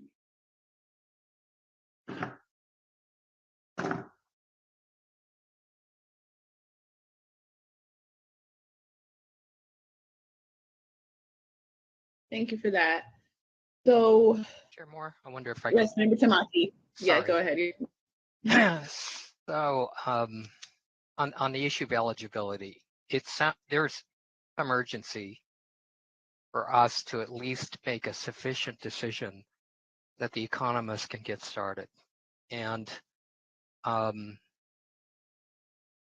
we had 1 hour devoted to this, and without, I mean, the economist discussion sort of highlighted how complicated it is. And so even if we had focused on making a decision today, there's all these open questions that they can't even get started until we address them. So, it's a bit of a showstopper, is what I'm saying, in terms of the economists being able to do their job. So I hate to bring this up, but is there any way we could add like a 3 to 4 hour session to at least make a sufficient decision on eligibility sometime in March that the economists can get going now that we've retained them? And there'll be lots of open questions beyond that, but I just heard a general sort of consensus about American descendants, descendants of American slavery being, in any event, a focus, and we have to focus on that in terms of a starting point, as people had said. So if I'm reading the task force right, maybe we could add a 3 or 4 hour session on that just to get them started. And I'm thinking out loud with you. Maybe it makes no sense at all, but I wanted to just throw that out there because I'm looking at the March agenda. And even if you shrink it, I mean, if you leave 1 hour for eligibility, I'm wondering if that's enough. and you'd have to bump quite a few of these witnesses on crucial topics on the criminal justice system.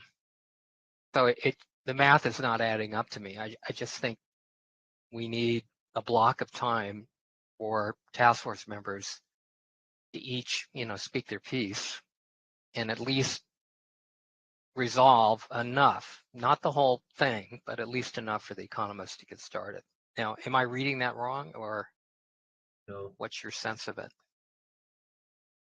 Yeah, I agree. I think that the significant chunk of time of the March meeting has to be dedicated to eligibility and the scope of work. And perhaps what we can do is, we have two panels. It looks like we have two panels currently scheduled for March on criminal justice. Maybe we move one of those panels to April, and also at that time deal with education issues like the school to prison pipeline. But the March is going to have. Oh, I'm sorry. Go ahead. I wanted to clarify. There's 4 panels scheduled for March. So Okay. There's a panel on history of policing, history of war on drugs, and the next day criminal justice system, and then anti-Black bias or hate crimes.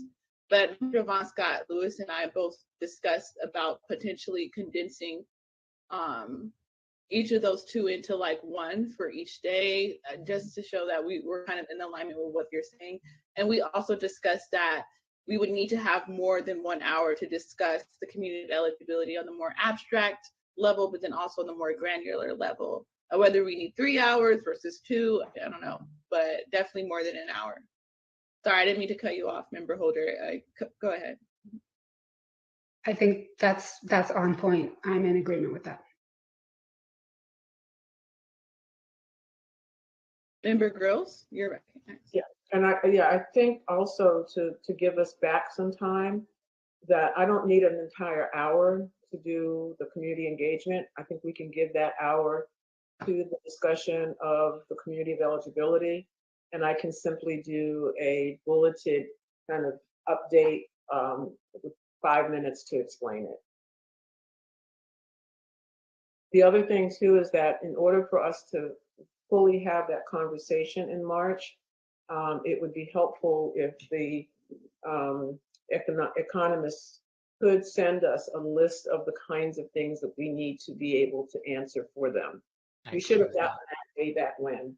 So, so we definitely cannot have that conversation without knowing that. And we can remove this, I think, the subpoena update from the March meeting, given how packed it is. Yeah.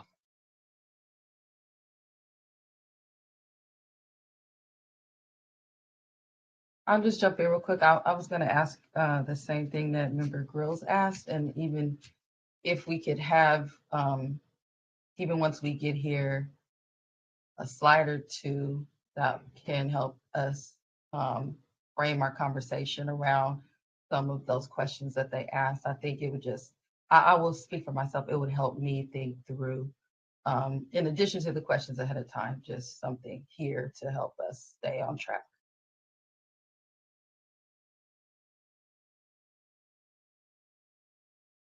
Okay, thank you for that. So what I'm hearing, and Member Javon Scott Lewis, you can follow up. For the March hearing, we would have an extended discussion on eligibility. We would also have a condensed version of a discussion or panels on the criminal legal system, which will include anti-Black hate crimes, the war on drugs, the history of policing, and the criminal legal system, including the school to prison pipeline. It would just be a condensed version. And then we would also try to fit in a panel on educational institutions.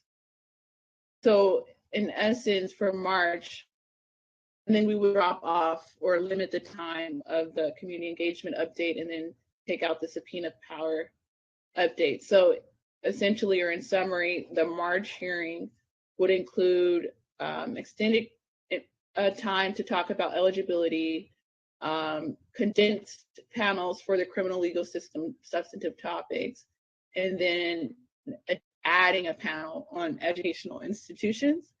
Is that right? That sounds right. I think I'd like to, sorry, apologies. Can we eliminate the dictionary update?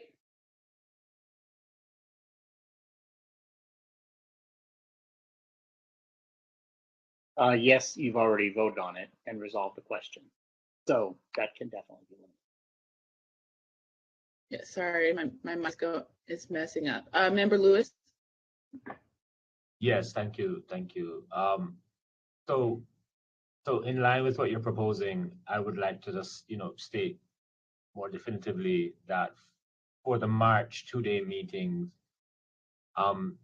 day one of the March meeting would be effectively wholly devoted towards the eligibility question at the broader level, right? Meaning defining the community of eligibility, and then responding in a second session more specifically to the economist's requests. I mean, Professor Spriggs today gave us a whole host of very precise questions, as did Dr. Campbell. And so I think, we would need to actually have a couple of hours just addressing those precise questions.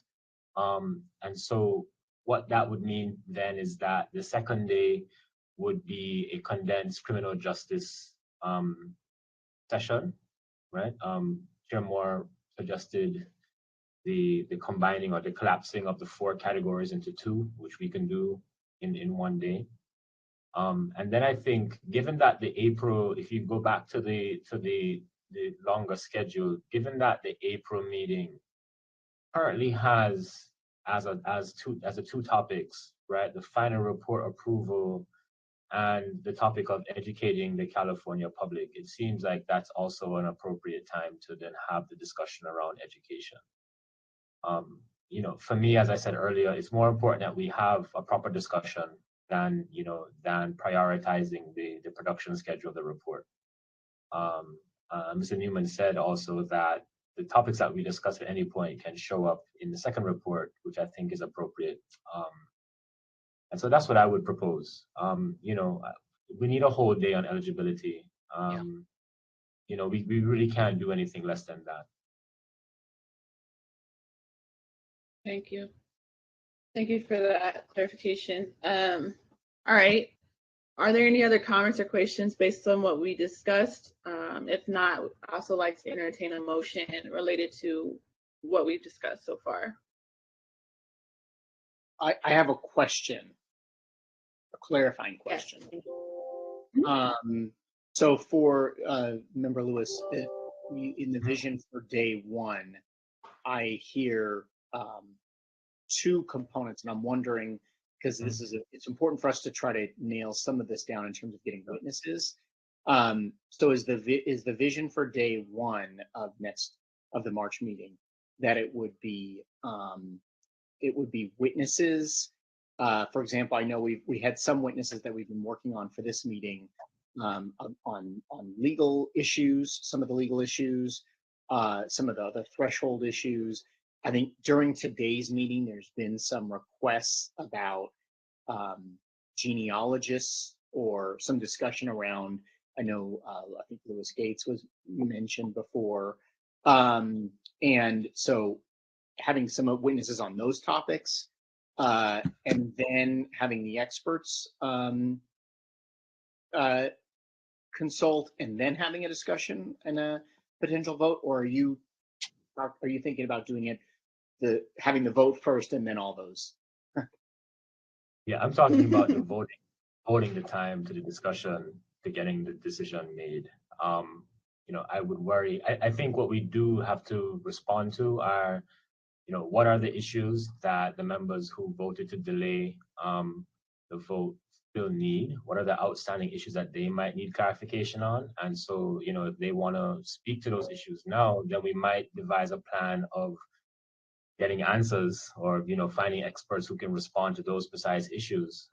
But in my view, we need to focus as much time as we can on actually discussing and then deciding.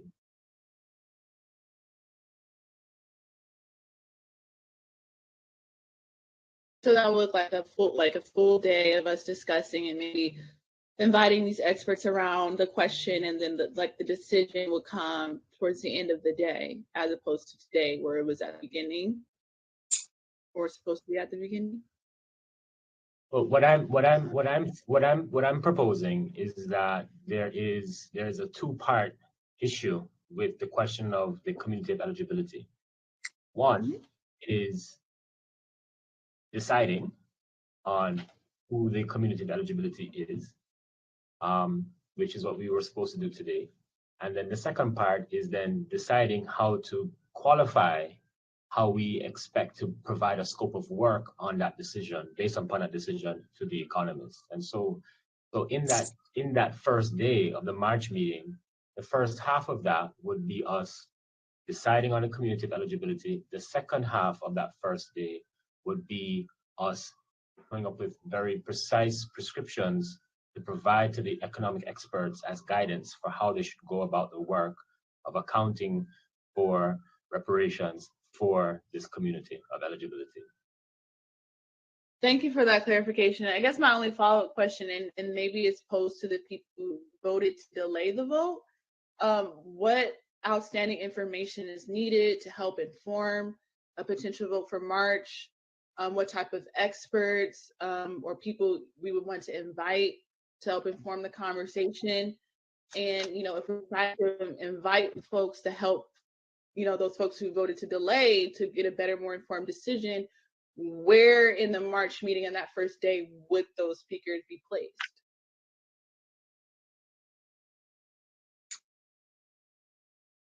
Or, will it just be a replication of what we did today and we're just discussing amongst ourselves based on, I don't know, research that we do outside of the meeting?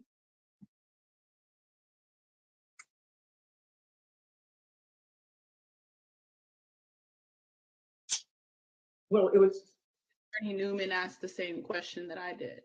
Sorry, Member Grills? Yeah, so first to Member Lewis's question about those of us who voted no, what is it that we are still needing to know? It's the same as what I said this morning. My question, sorry. Huh? I think that was my question. I don't know. I don't think Member Scott Lewis said that, but if he did, I'm sorry. But I think that was. He said it just when he was speaking. He wanted to know from the folks who said no, who voted no, what was that based on? I mean, what is it that we still are needing to know? And that then speaks directly to what we need to hear and when in reference to the March meeting. So, so for me, the things included from people who are experts in this, how easy or difficult is it to do lineage determination? And what happens to those who cannot determine their lineage? And then about how many people might we be leaving out? Because this could become an unintended consequence.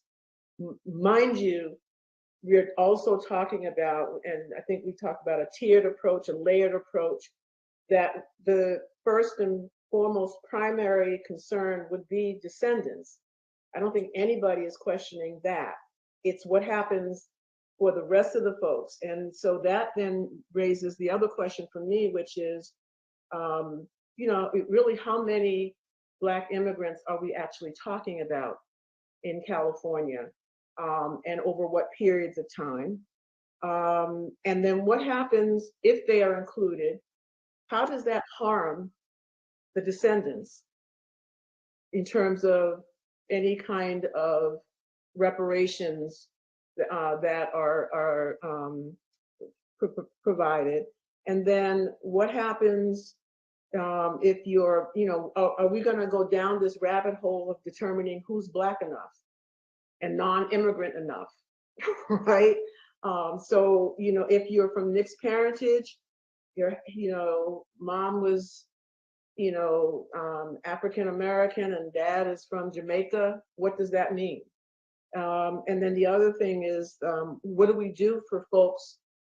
Because the harms are not just during the period of enslavement, but having to do with the legacy of enslavement.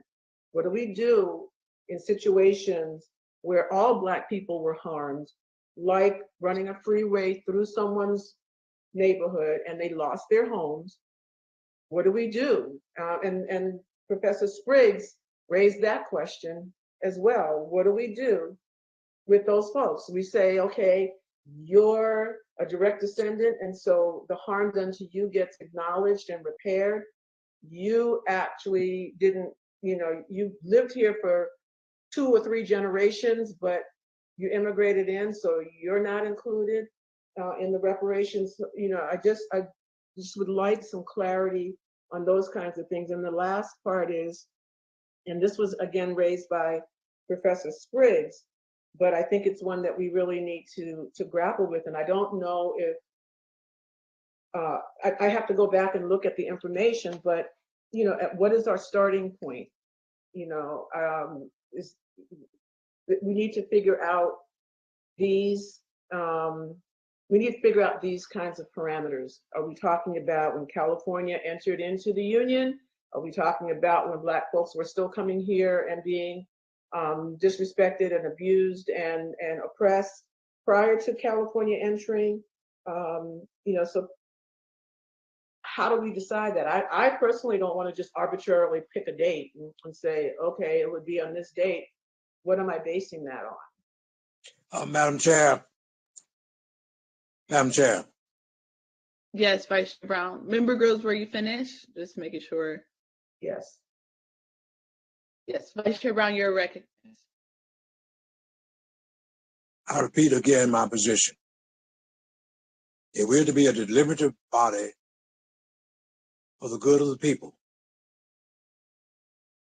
as mature adults, we ought to be able to set a date, the same as we do on our jobs, the same as we do with projects that we may be contracted to do. And I just don't think that we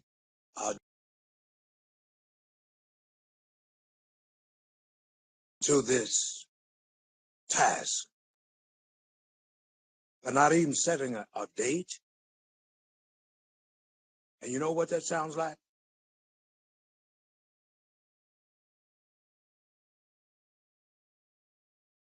Doing nothing.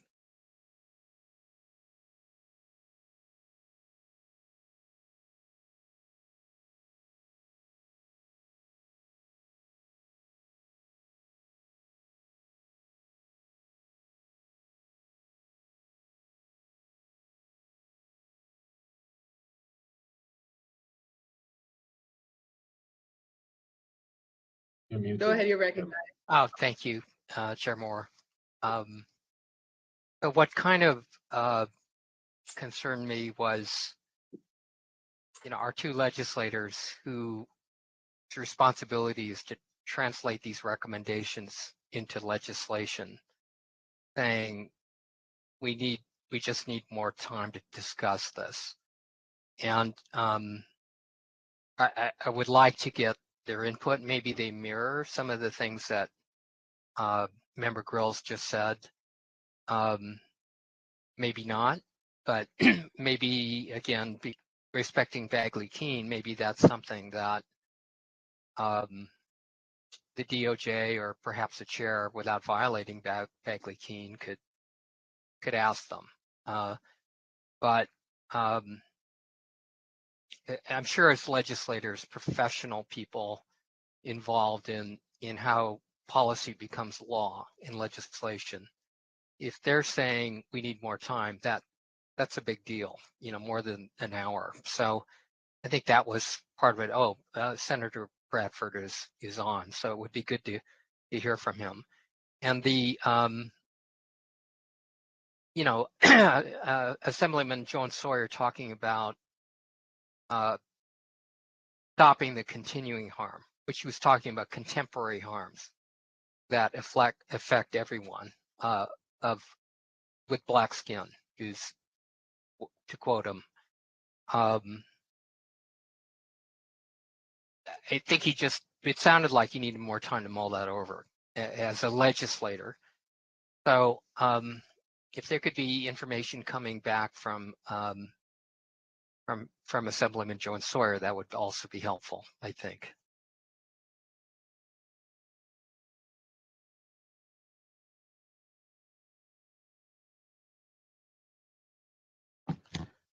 Thank you for that. Sorry, was that Parliamentarian Johnson? Yes, I just wanted to ask if you will, if you want to move the agenda forward, ask for a motion on the matter that's before you and get a second.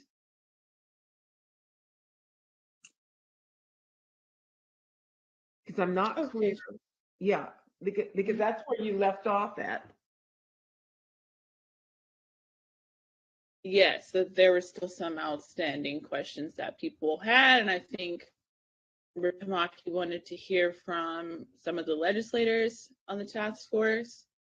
But to your point, Parliamentarian Johnson, I am opening the space to entertain a motion for what's been discussed thus far in terms of the schedule for future meetings of the task force.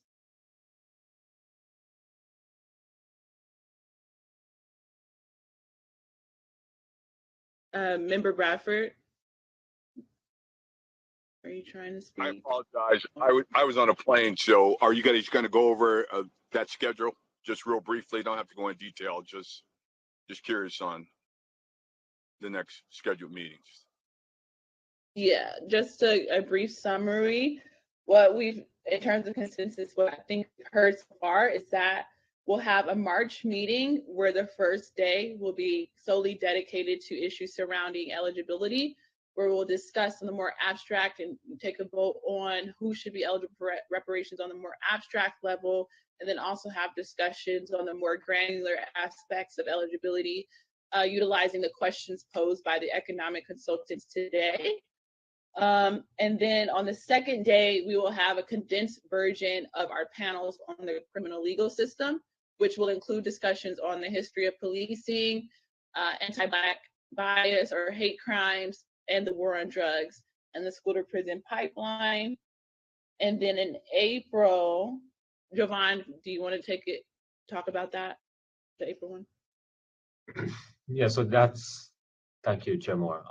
So that's the idea for the March meeting, and then the April meeting, we would Member Grills earlier mentioned that we haven't, and correctly so, mentioned that we haven't given enough attention to the issue of education in our meetings, and so we would be focusing our April meeting on the issue of education, as well as finalizing the draft of Report 1 and discussing the topic of how to educate the California public on our efforts.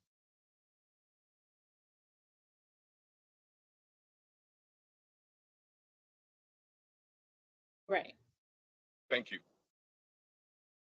No problem. So yeah, also leaving space to entertain a motion based on what we've heard so far. But I think the question is still outstanding in terms of for the folks who voted to delay the vote. What I think Member Grills kind of touched upon it. What type of information would be helpful to assist in folks to coming into a more informed decision, or what type of, more specifically, what type of witnesses, whether expert or personal, would be helpful to help guide the discussion.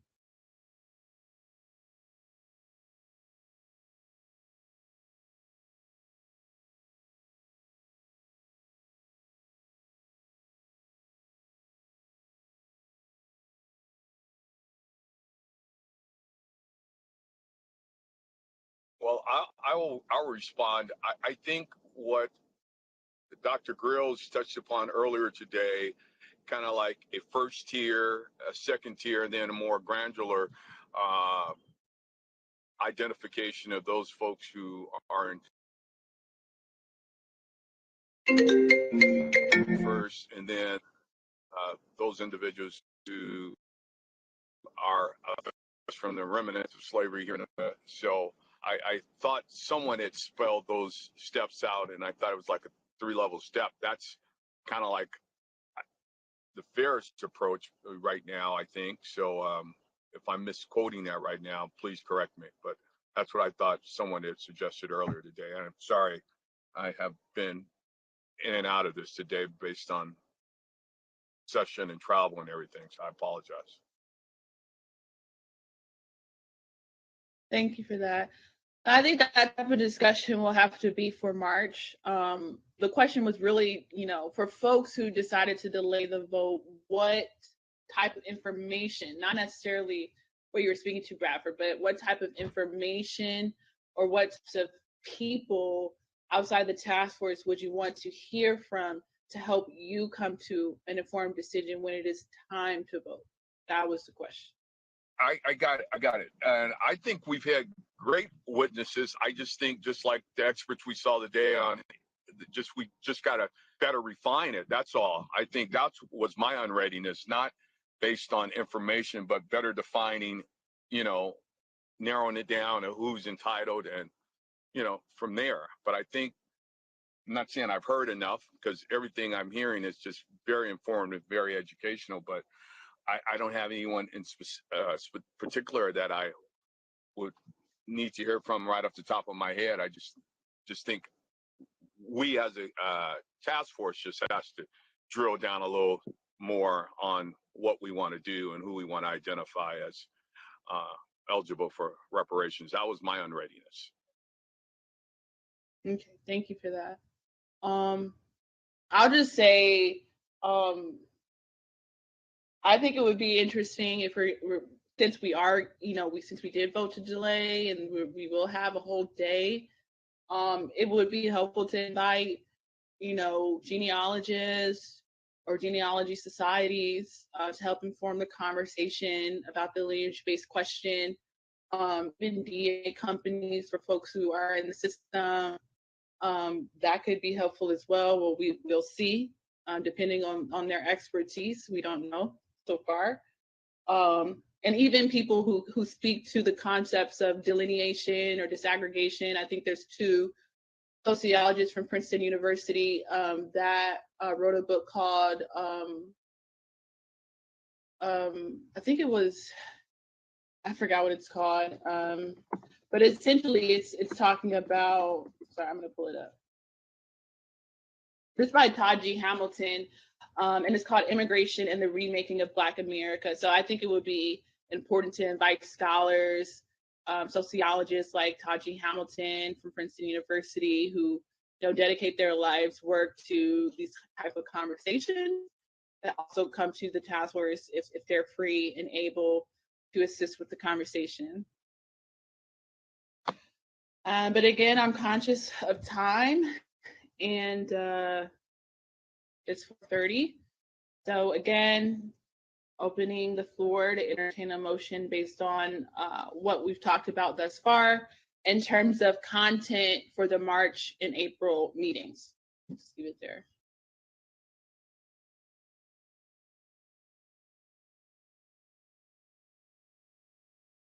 I'll make a motion. I move that the March meeting have the first day devoted to the question of eligibility and coming to a vote, and that the second day be devoted to the question of criminal justice, as outlined in the proposal. There's a second. I second. So it has been properly moved and seconded that the March meeting, the first day will be dedicated to eligibility, and then the second day will be dedicated to criminal justice as outlined in the proposal. Is there any discussion on the matter?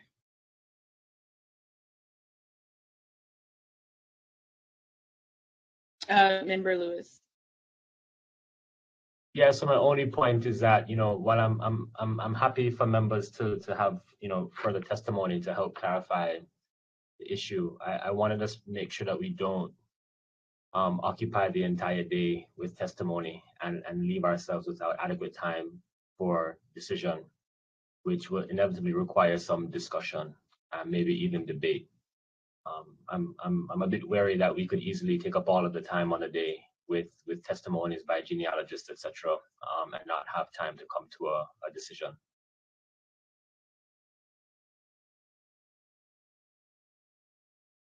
Are you making a recommendation or just kind of making your concern? known. I'm stating my concern. I know that the DOJ and the chair and vice chair, coordinate the slate of speakers on the day, and so I'm just stating that as a note, to be very conservative with sharing my preference for you all to be very conservative with how many people you have show up on the day, in the risk that it will take away time from the task force having adequate opportunity to discuss and to decide. If I may, Attorney Newman, go ahead. Yeah, you're Sure, recognized. just to clarify the direction from the task force. So, Member Lewis, you're talking about essentially something like sort of the morning being cabined off for experts and the entire afternoon blocked off for an open discussion about this issue, something like that?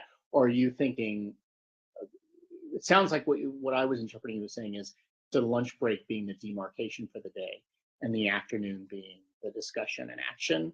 But I want to make sure that we have an understanding of this, because we will have to go back from here and redraft the agenda and then circulate it. So as specific as you can be about your your thoughts. So in my view, based upon what we have right now as the March agenda, the first day, we have public comment ending at 10:05. Approval of the meetings from 10:05 to 10:10. Right now we have witness panel from 10:10 to 12:20. I would suggest that we have whichever experts we're asking to come testify, they have an hour. Limit that to an hour. And then, so from 11 o'clock onwards, even before lunch, we move to the discussion on eligibility. Okay, thank you for that. And then, as was stated, we could, there are issues later on in the agendas that can be moved and removed as well. The subpoena request, the dictionary updates, so the issues that would come up on the latter half of day one, according to the current schedule, meaning the community engagement plan, update, the presentation scope of work, etc. Those can be moved to day two.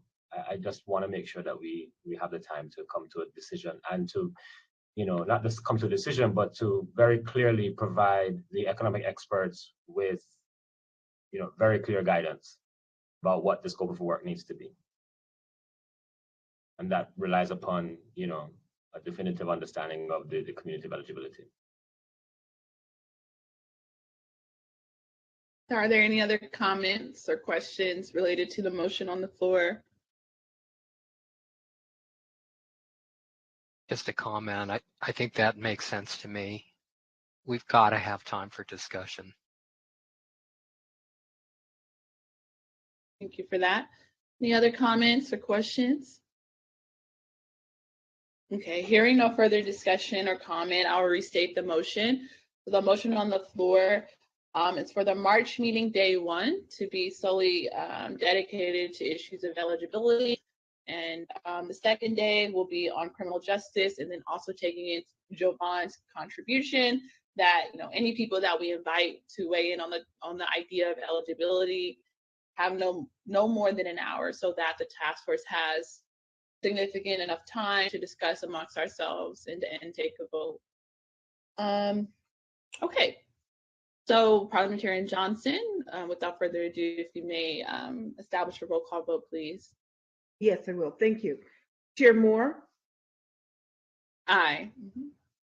Chair Moore votes aye. Vice Chair Brown? Aye. Vice Chair Brown votes aye. Member Bradford? Aye. Member Bradford votes aye. Member Grills? Aye. Member Grills votes aye. Member Holder? Aye. Member Holder votes aye. Member John Sawyer? Member Lewis? Aye. Member Lewis votes aye. Member Tamaki? Aye. Member Tamaki votes aye. Member Montgomery Steppe? Aye. Member Montgomery Steppe votes aye. Madam Chair, there are 8 members voting. There were 8 ayes and 0 nays. Thank you. So there are 8 ayes and 0 nays, and so the motion carries as the ayes have it. So the March meeting, the first day will be dedicated to eligibility, and the second day will be dedicated to issues surrounding the criminal legal system. I also wanted to bring up the concept of public comment for March, because as we all heard, right, there were over 27 comments that we weren't able to get through, given the time constraints. And so I just wanted to pose a question to the task force, and also provide space, an opportunity to entertain a motion to extend the public comment period for the March meeting from 1 hour maybe to 2 hours, and then we'll have like the experts speak for an hour, and then we'll have a discussion amongst the task force probably for like an hour before lunch, and then once we come back from lunch, we'll have the whole afternoon to discuss. So again, I'm just bringing up the idea of the potential of extending public comment, given the high interest in this topic from various different perspectives, I should note.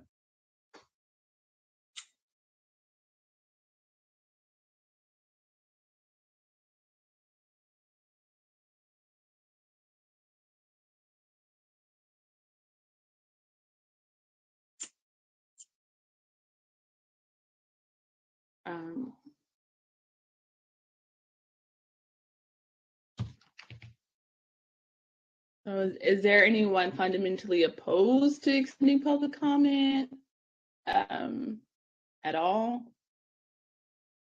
I'm not Or opposed. is there anyone like emphatically in favor where they would want to entertain a motion? I'm just concerned that we have enough time to actually get through this.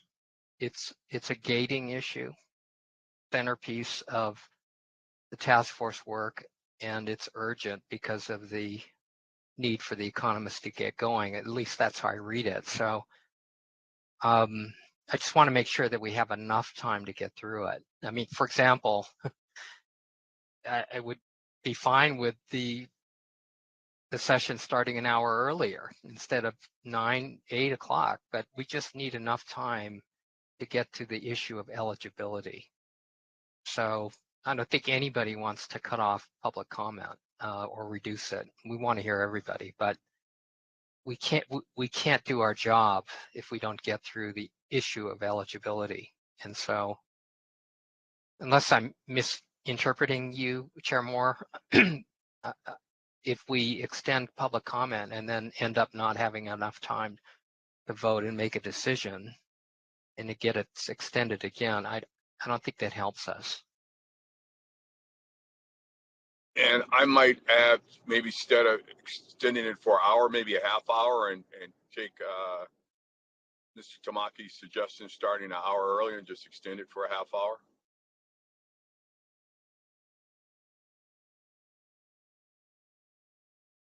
Okay, yeah. So again, just providing space and opportunity for us to discuss this and entertain a motion on that. I'm totally happy with starting an hour earlier, taking it 30 minutes, an additional 30 minutes on top of the hour. I'm flexible. I just think this is an important issue, and I think there's people on all sides of the argument that want to be heard. I don't know who those 27 people were or what they were going to say. The fact that there were 27 people waiting, I think, is significant.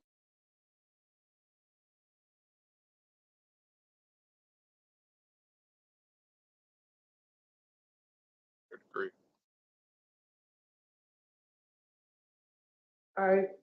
Can I make a motion then? Sure, yes, Member Grills. I move that we extend the public comment by an additional 30 minutes to try to accommodate as many people as possible to share, and that therefore we need to start the meeting 30 minutes early to add that to the agenda, or to allow that into the agenda.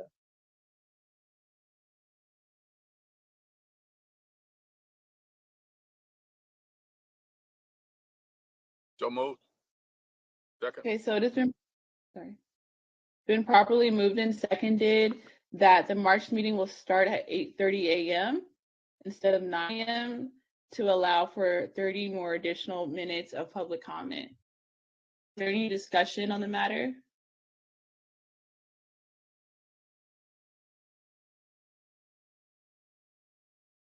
Hearing no further discussion, I'll cue Parliamentarian Johnson so that a roll call vote may be established.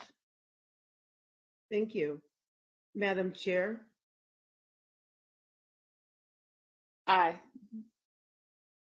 Vice Chair Brown, Aye.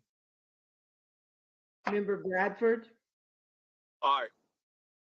Member Grills, Aye. Member Holder,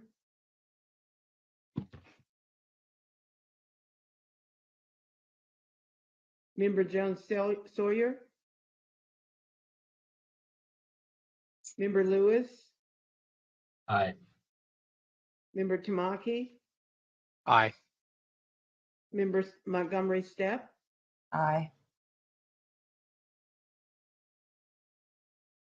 Madam Chair, there were 7 members voting. There were 7 ayes and 0 nays. Thank you. There are 7 ayes and 0 nays, and so the motion carries as the ayes have it. So the public comment period for day 1 of the March meeting will occur starting promptly at 8:30, 30 minutes in advance. But day 2 will stay the same. It'll start at 9 a.m. and end at 10 a.m. Thank you. Okay, so the next, thank you so much, Member Scott Lewis, for your assistance in facilitating the conversation for agenda item 21. So we will move towards agenda item 22, potential action item, agenda for next meetings. And so this part of the discussion is for any additional things we wanted to think about in terms of adding to the March meeting, but I doubt that that'll be the case because of how truncated it has to be. And then also a discussion for ratifying the April agenda, I believe.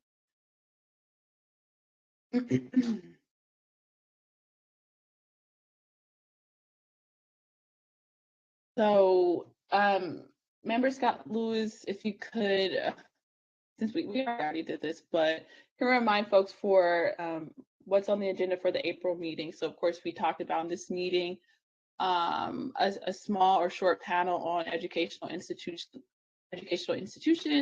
but then the remainder of the April meeting would be around, discussing the report and making a final vote on the report. Is there anything else to add on that? And making reference to the draft April agenda that the DOJ published in the meeting materials and sent to the task force some weeks ago. And just to, I'm sorry, just to jump in, one other thing on that is, so right now it is scheduled for the April meeting. I think questions that need to be answered is, do we want to leave it at 1 day? We obviously are still looking for a location. You previously voted as a task force that if the governor extends the emergency order before the meeting is held, that the Department of Justice will convert the meeting into a virtual meeting to allow for the meeting held virtually rather than in person. And just to follow up, we will then follow up with you all with regard to travel and everything between now and the April meeting. So I think the questions that need to be answered are, do we want to plan for the April meeting to be a 1-day meeting or a 2-day meeting? And just a reconfirmation if anybody wants to reconsider the question of whether it should be converted from in-person to remote if the governor extends the emergency order. Thank you for that. So we can deal with the days first and then go to the location. So are there any, we already kind of also talked about this, but any task force members, emphatically that the meeting should be 2 days or 1 day, feel free to make your comments known. Well, if it's a travel meeting and you're meeting in person, I think it should be 2 days. But if it's going to be remote, I think 1 day is fine. But if it's travel, I think 2 days is always more accommodating for folks. Okay, so we can deal with the location question first then, since it might inform the days. So yes, as Attorney Newman stated, we're planning on having our first in-person meeting in April in San Francisco, but Attorney Newman spoke to the point that a specific location hasn't been found yet. But opening up the discussion, our task force members, do we want to have an in-person meeting in April, or do we want to continue to be remote if Governor Newsom's order isn't lifted? But again, Attorney Newman, if he lifts order, we have no choice, right? We have to meet in person. Is that correct? That is correct. If things are as they stand, the task force will have to meet in person. And going back to the question that I received earlier, if anybody is unable to travel and will be attending by phone, we'll need to know at least 10 days in advance so we can notice the date, the location from which a person is going to be calling in by phone. And that location has to be open to the public.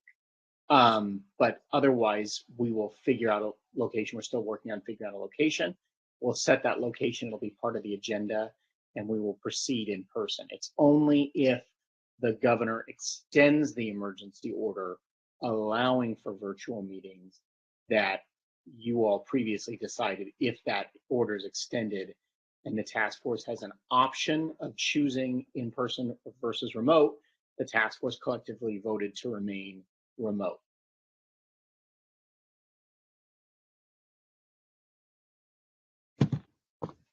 You're muted, Dawn, if you're talking. Chair Moore, can I make a comment, please? Yeah, sure. You're recognized, Member Tamaki. Thank you. So I think our decision why would it be any different? I asked this question to Reggie Jones Sawyer as what is the California government doing? What's the best practice in terms of following the science? And he said, well, we don't want to have the reputation of being a spreader, a pandemic spreader. And so on that basis, everybody agreed that if the governor extended the order, it must be based upon best practice in science, and that we would go virtual. And if there's a reason to change it for this meeting coming up, let's discuss that. But if there isn't a reason, to me, the decision should be the same.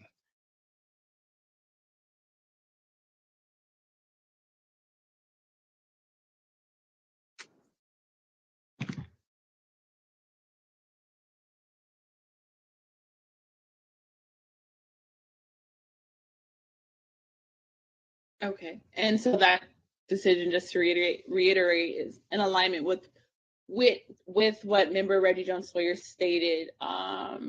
We're advocating that we stay remote if we're able to, right? But if not, we will have to meet in person. Correct. And if we stay remote, there's a reason for it, and that is the governor has seen fit to extend the order. So, and that would be because of a health issue. I think that's, as I understood it, that's the reasoning.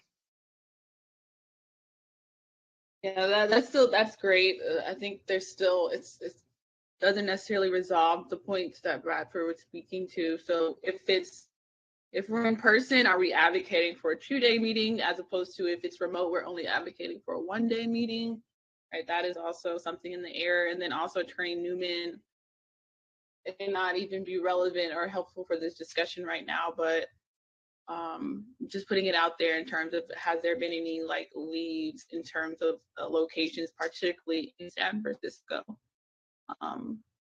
but that's not necessarily relevant right now.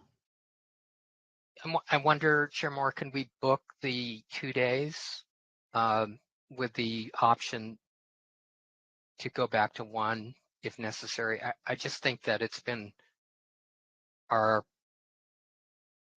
what we found is we actually need these 2 days for these meetings. I'd be happy if we don't, but if people, don't reserve that second day, then that's gone, and we are stuck with being pinched to a 1-day meeting.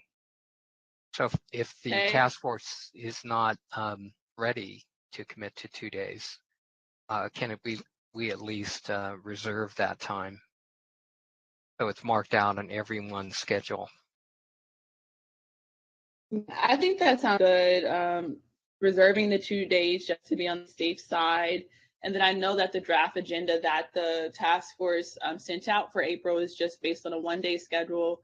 So then I would just recommend that Scott Lewis and I, as members of the advisory committee on proposing meetings for future hearings, we'll go back into the drawing board and try to get that expanded to a 2-day meeting proposal that we can present at the March meeting. Member Scott Lewis, you're recognized. Yeah, thank you. What I was proposing earlier for April was that we would then have a day on the issue of education, as Member Grills brought up earlier, and then we would spend the second day basically following what the current schedule is asking for, which is the discussion on the final approval of the report, and then a discussion on how to then use the report to educate the California public. So as I see it, April would still require a 2-day meeting. 1 day to accommodate the education panels as mentioned by Member Grills, and then the second day to because we're required to finally approve the first report in April, and then to discuss educating the California public.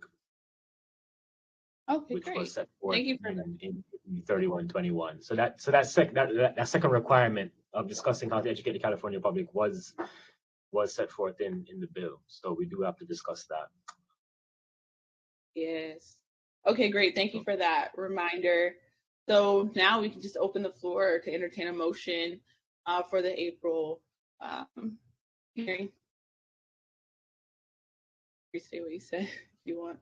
Okay, yeah, I move that the April meeting be a 2-day meeting, with day 1 being a discussion on the issue of education and educational disparities in the state of California, and with day 2 being the approval of report 1 and the discussion around educating the California public.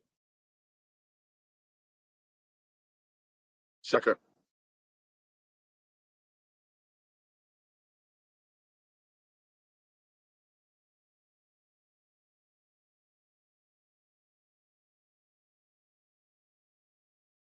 Chair Moore, you're muted.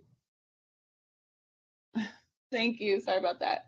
So it has been properly moved and seconded that the first day of the April hearing will be on education, and then the second day would be based on the current schedule sent out, or in other words, voting on draft report 1, and then also, sorry, what was it again? Draft report 1. Oh yeah, and then also discussing ways to educate the California public as laid out in the bill text. So, is there any discussion on the matter?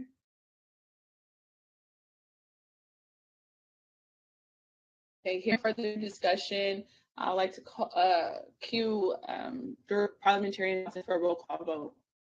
Thank you, Madam Chair. Chair Moore? Aye. Chair Moore votes aye. Vice Chair Brown? Member Bradford? Aye. Member Bradford votes aye. Member Grills? Aye. Member Grills votes aye. Member Holder? Member Jones Sawyer? Member Lewis? Aye. Member Lewis votes aye. Member Tamaki? Aye. Member Tamaki votes aye. Members Montgomery Stepp. Aye. Member Montgomery Stepp votes aye. Madam Chair. And Vice Chair Brown, aye. Thank you. Vice Chair Brown. Vice Chair Brown votes aye. Madam Chair, there were 7 members voting. There were 7 ayes and 0 nays. Thank you. There are 7 ayes and 0 nays. The ayes have it and the motion carries. So for the April meeting, the first day will be on education, and the second day will be on voting for the draft report approval, and then also discussing ways to educate the California public as outlined in AB 3121. Great. So now we have our March and April meetings pretty much solidified, and we'll be awaiting information from Governor Newsom as it relates to his order. Okay, so the next item on the, well, before we go to that agenda, I wanted to raise a point about the communication firms, because we, contracted with them, I think since December, maybe. But we haven't heard from them at all. Like, they haven't introduced themselves to the task force. We're not sure what they're doing in terms of work and in terms of outreach. And I think that's alarming. And so I wanted to place on the agenda, if there's time for March, some time, and if there is no time for March, at least April, the latest, for these communication firms to communicate to the task force and to the public what their plans are in efforts to get the word out on this historic effort. Yes, And Ron. so, Yes, it has. It's right here. I got it. yeah. So yeah, I just wanted to make that clear. Attorney Newman, is that something that we could potentially please up if we entertain a motion and it succeeds for March or April? So I thought that part of the agenda for April specifically dealt with the plan and process for communicating with and educating the public. And I know Dr. Grills is back on. So I'm not exactly clear. Are you asking to add an agenda item, or are you telling us to add an agenda item that would have the communications professionals that are part of the Bunch Center agreement come before the task force and outline their work or their credentials? And is that something you want added, I suppose, this would be added to the second day of the March meeting, which is pretty packed, or added on to the April agenda as an additional component of the education of the public and communication about the report discussion?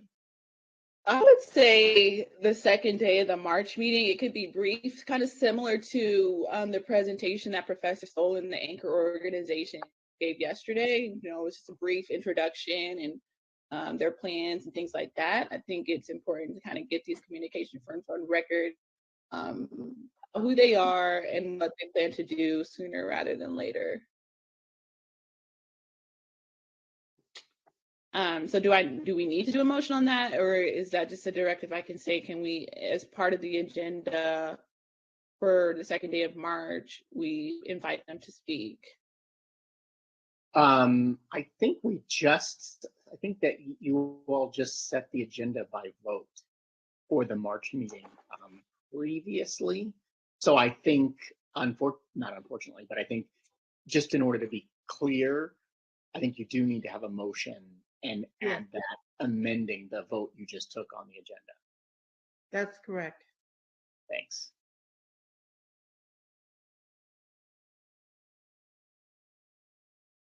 Didn't hear you. Member Grills, would you be interested in entertaining a motion for that, since it's sort of in your purview in terms of leading the community engagement efforts? Yes, absolutely. And just for the record, they were, who the communications firms are, was shared with the task force at the January meeting, as well as their Yes. framework. But I do agree that it's time to hear from them directly. And so I would like to make a motion that we add the communications firms to do an overview about who they are and what their communication strategy is for the task force. Madam I Chair, was may I state that you want to amend the previous agenda that was passed by the board? Is that by the commission? Okay. So I'd like to amend the agenda for the March meeting to include a presentation from the communications firms about who they are and what their communication strategy is for the task force. Great. For I'll the second. second. Thank you.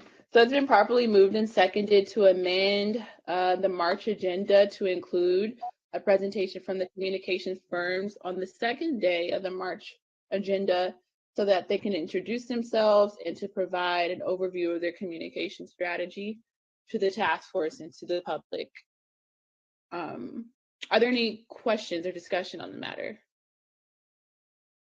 Member Lewis, you are recognized. Thank you. Given that the proposed date for the April meeting is only 2 weeks or so after the March meeting, I wonder if we would be willing to delay that presentation until the second day of the April meeting, given that that is when we will be discussing educating the California public. And it seemed at least thematically appropriate that we would hear from that group then.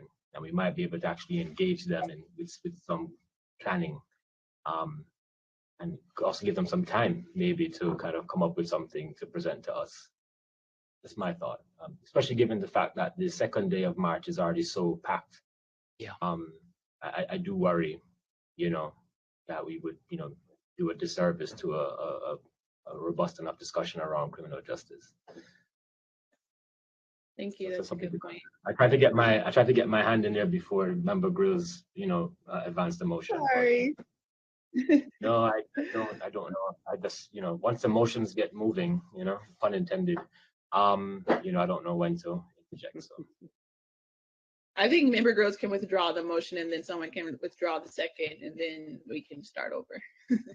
Okay, I withdraw the motion. And I withdraw the second. Great, thank you. Member Scott Lewis, did you want to state the motion or member Grills? I can restate it. Good, you want to do it? Okay.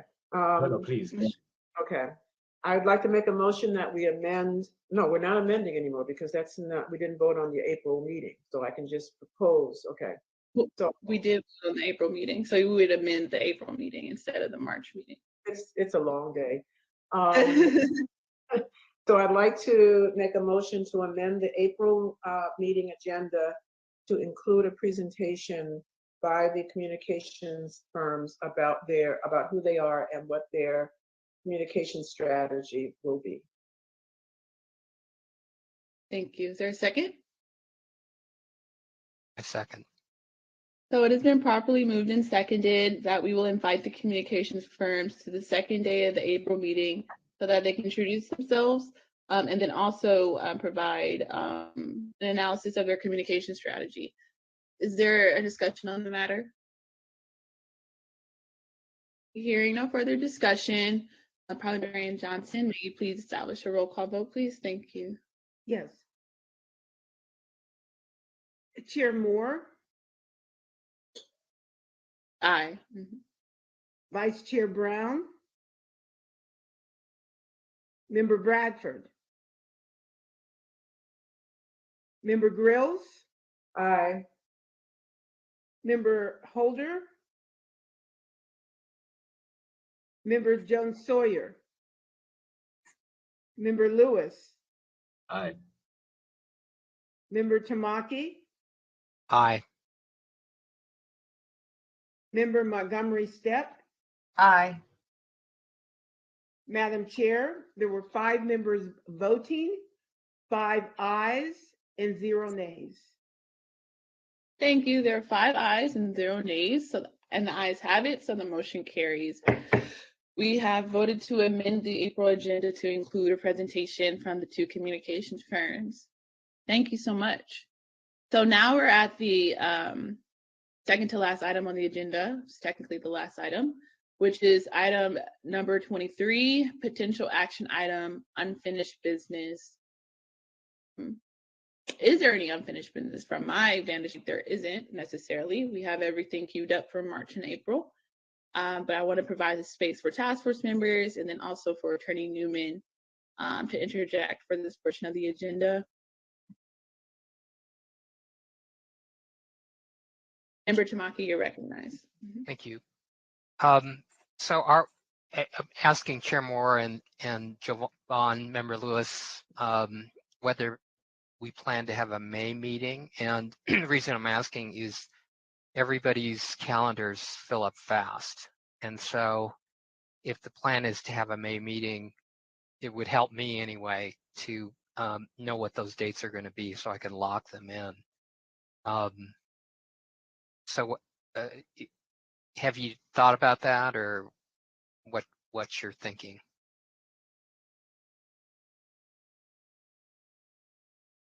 that a question for me or? Everybody really. And if the advisory committee hasn't thought about it, do other members have a thought? It's more challenging to get these dates locked in the longer we wait. So it's easier if we lock them in, at least for me. I don't know how it is for everybody else. I think I would just want to make clear and set expectations that, just again, April is when we need to finalize the report. So to the extent there's a May meeting, I don't want there to be any lingering expectations that we'd be able to take testimony in May and have that be in the report, nor that we'll have the report done for the May meeting, because once we finalize it after the April meeting and you all vote and go final, it's going to take us all that time to format it and get it submitted. So I just want to make sure that's out there, so you're well aware.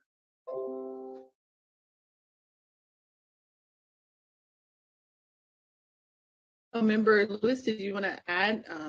We have discussed a May. Go ahead. So let me just get the document up again. So Member Tamaki, in the agenda, the agenda item 21, which was a schedule of the proposed meetings, what we had was a meeting March and April, and then a break until July. However, I think that, given the need to kind of move things along, the September meeting, which would be the next substantive meeting, meaning that the July meeting would be a kind of the discussion of the report, but that doesn't really, I don't think, constitutes, a full meeting. The meeting that would follow, which, if you're looking at the schedule of proposed meetings in September 2022, would be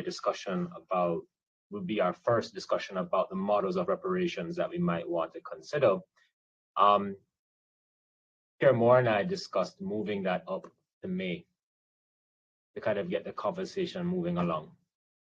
And then that would mean us then taking, the June and July 2 months, and then restarting in August with what would on this current schedule be the topic of November 2022. And so that would give us the ability to actually add more meetings, because as Mr. Newman mentioned earlier, we do actually have, once we move to in-person meetings, we do have about 2 more slots that we can utilize. So if we move this up a little bit, that means then we actually have the opportunity in the calendar to utilize these two remaining slots. So this is just something that Chair Moore and I just briefly discussed. And so, I'm not saying it's a proposal or a proper proposal yet. And maybe it's one that she and I can go away and think about a little bit more with some feedback from the task force today. But that is what we are considering as an alternative to what's presented to you in the current schedule.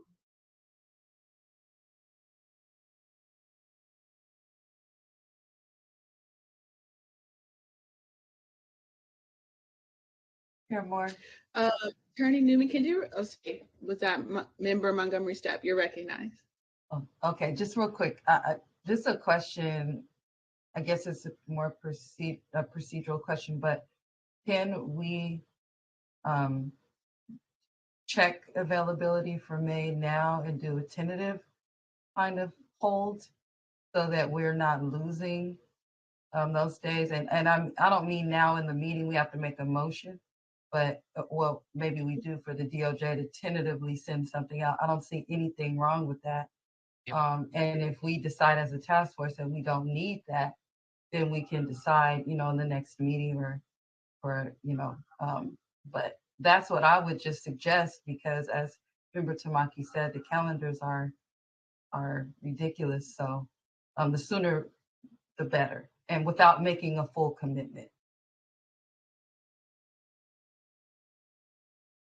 Madam Chair, it sounds like you're planning to make a move to take an action, and this is not agendized. I mean, this is kind of your closing comments before you end the meeting. So it's not unfinished business. Well, I would just make a decision, or even though it's not permanent, it's still, you're asking them to make a tentative decision, which is still action. I would just, No, I don't think let me that's jump what in she and said. just say real quick that I would run it by the chair, who still has some sort of authority, the chair and the vice chair, to check the pulse, or the DOJ, to direct the DOJ to just check the pulse of the committee. It does not have to be an action. I think the chair has that discretion. That's cool. That's good. As long as everyone understands. I just didn't want anything to proceed beyond thinking about it, having Attorney Newman, check the schedule or whatever, but all informal. Sure. Yes. Yeah. I get you. Thank you. I appreciate it. Yeah, that I was essentially going to make the same statement or ask the same question as Member Montgomery Stepp. And to Attorney Newman, if we had any quorum dates established for May, and if not, for the DOJ staff to run a doodle poll or as soon as possible to make that happen. Yeah, we can run a doodle. And when we come back for the March meeting, we can give you those dates on which you all respond and let us know your availability. So we'll run a doodle on May dates. Please send us your witnesses. And so the witnesses we're looking for are any suggestions for the day one of the March meeting, which is going to be genealogists or attorneys to testify in that 1 hour block on day one on eligibility, and then any witnesses for any of the 3 panels that have been discussed for day 2, which is criminal justice, I guess criminal justice / education, and I guess the 3rd panel, which is the combination of hate crimes and bias and policing, is what it sounds like. We'll have to go back and look at those panels. But if everyone could send us your witnesses ASAP, we can start the process of confirming people and figuring out those panels. Thank you. I would say I sent my witnesses to the DOJ, but then I also just outreach to all of them. And a few have already confirmed that they're interested and excited to participate. So Thomas Harvey, who is the executive, the state director of the Children's Defense Fund of California, has said that he's excited and appreciates the opportunity to testify. There's also Darius Young, and Thomas Harvey said that he wanted to testify around like the criminal legal system, juvenile justice system issues. Tasha Henneman on the school to prison pipeline, and then Darius Young on the school to prison pipeline as well. Putting that out there for the record. Okay, so that's good for unfinished business. Are there any other last comments or questions from the task force members?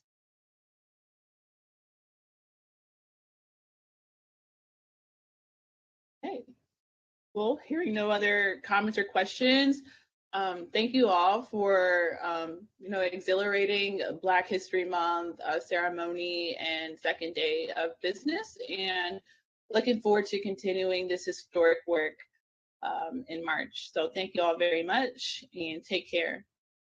This meeting is now adjourned.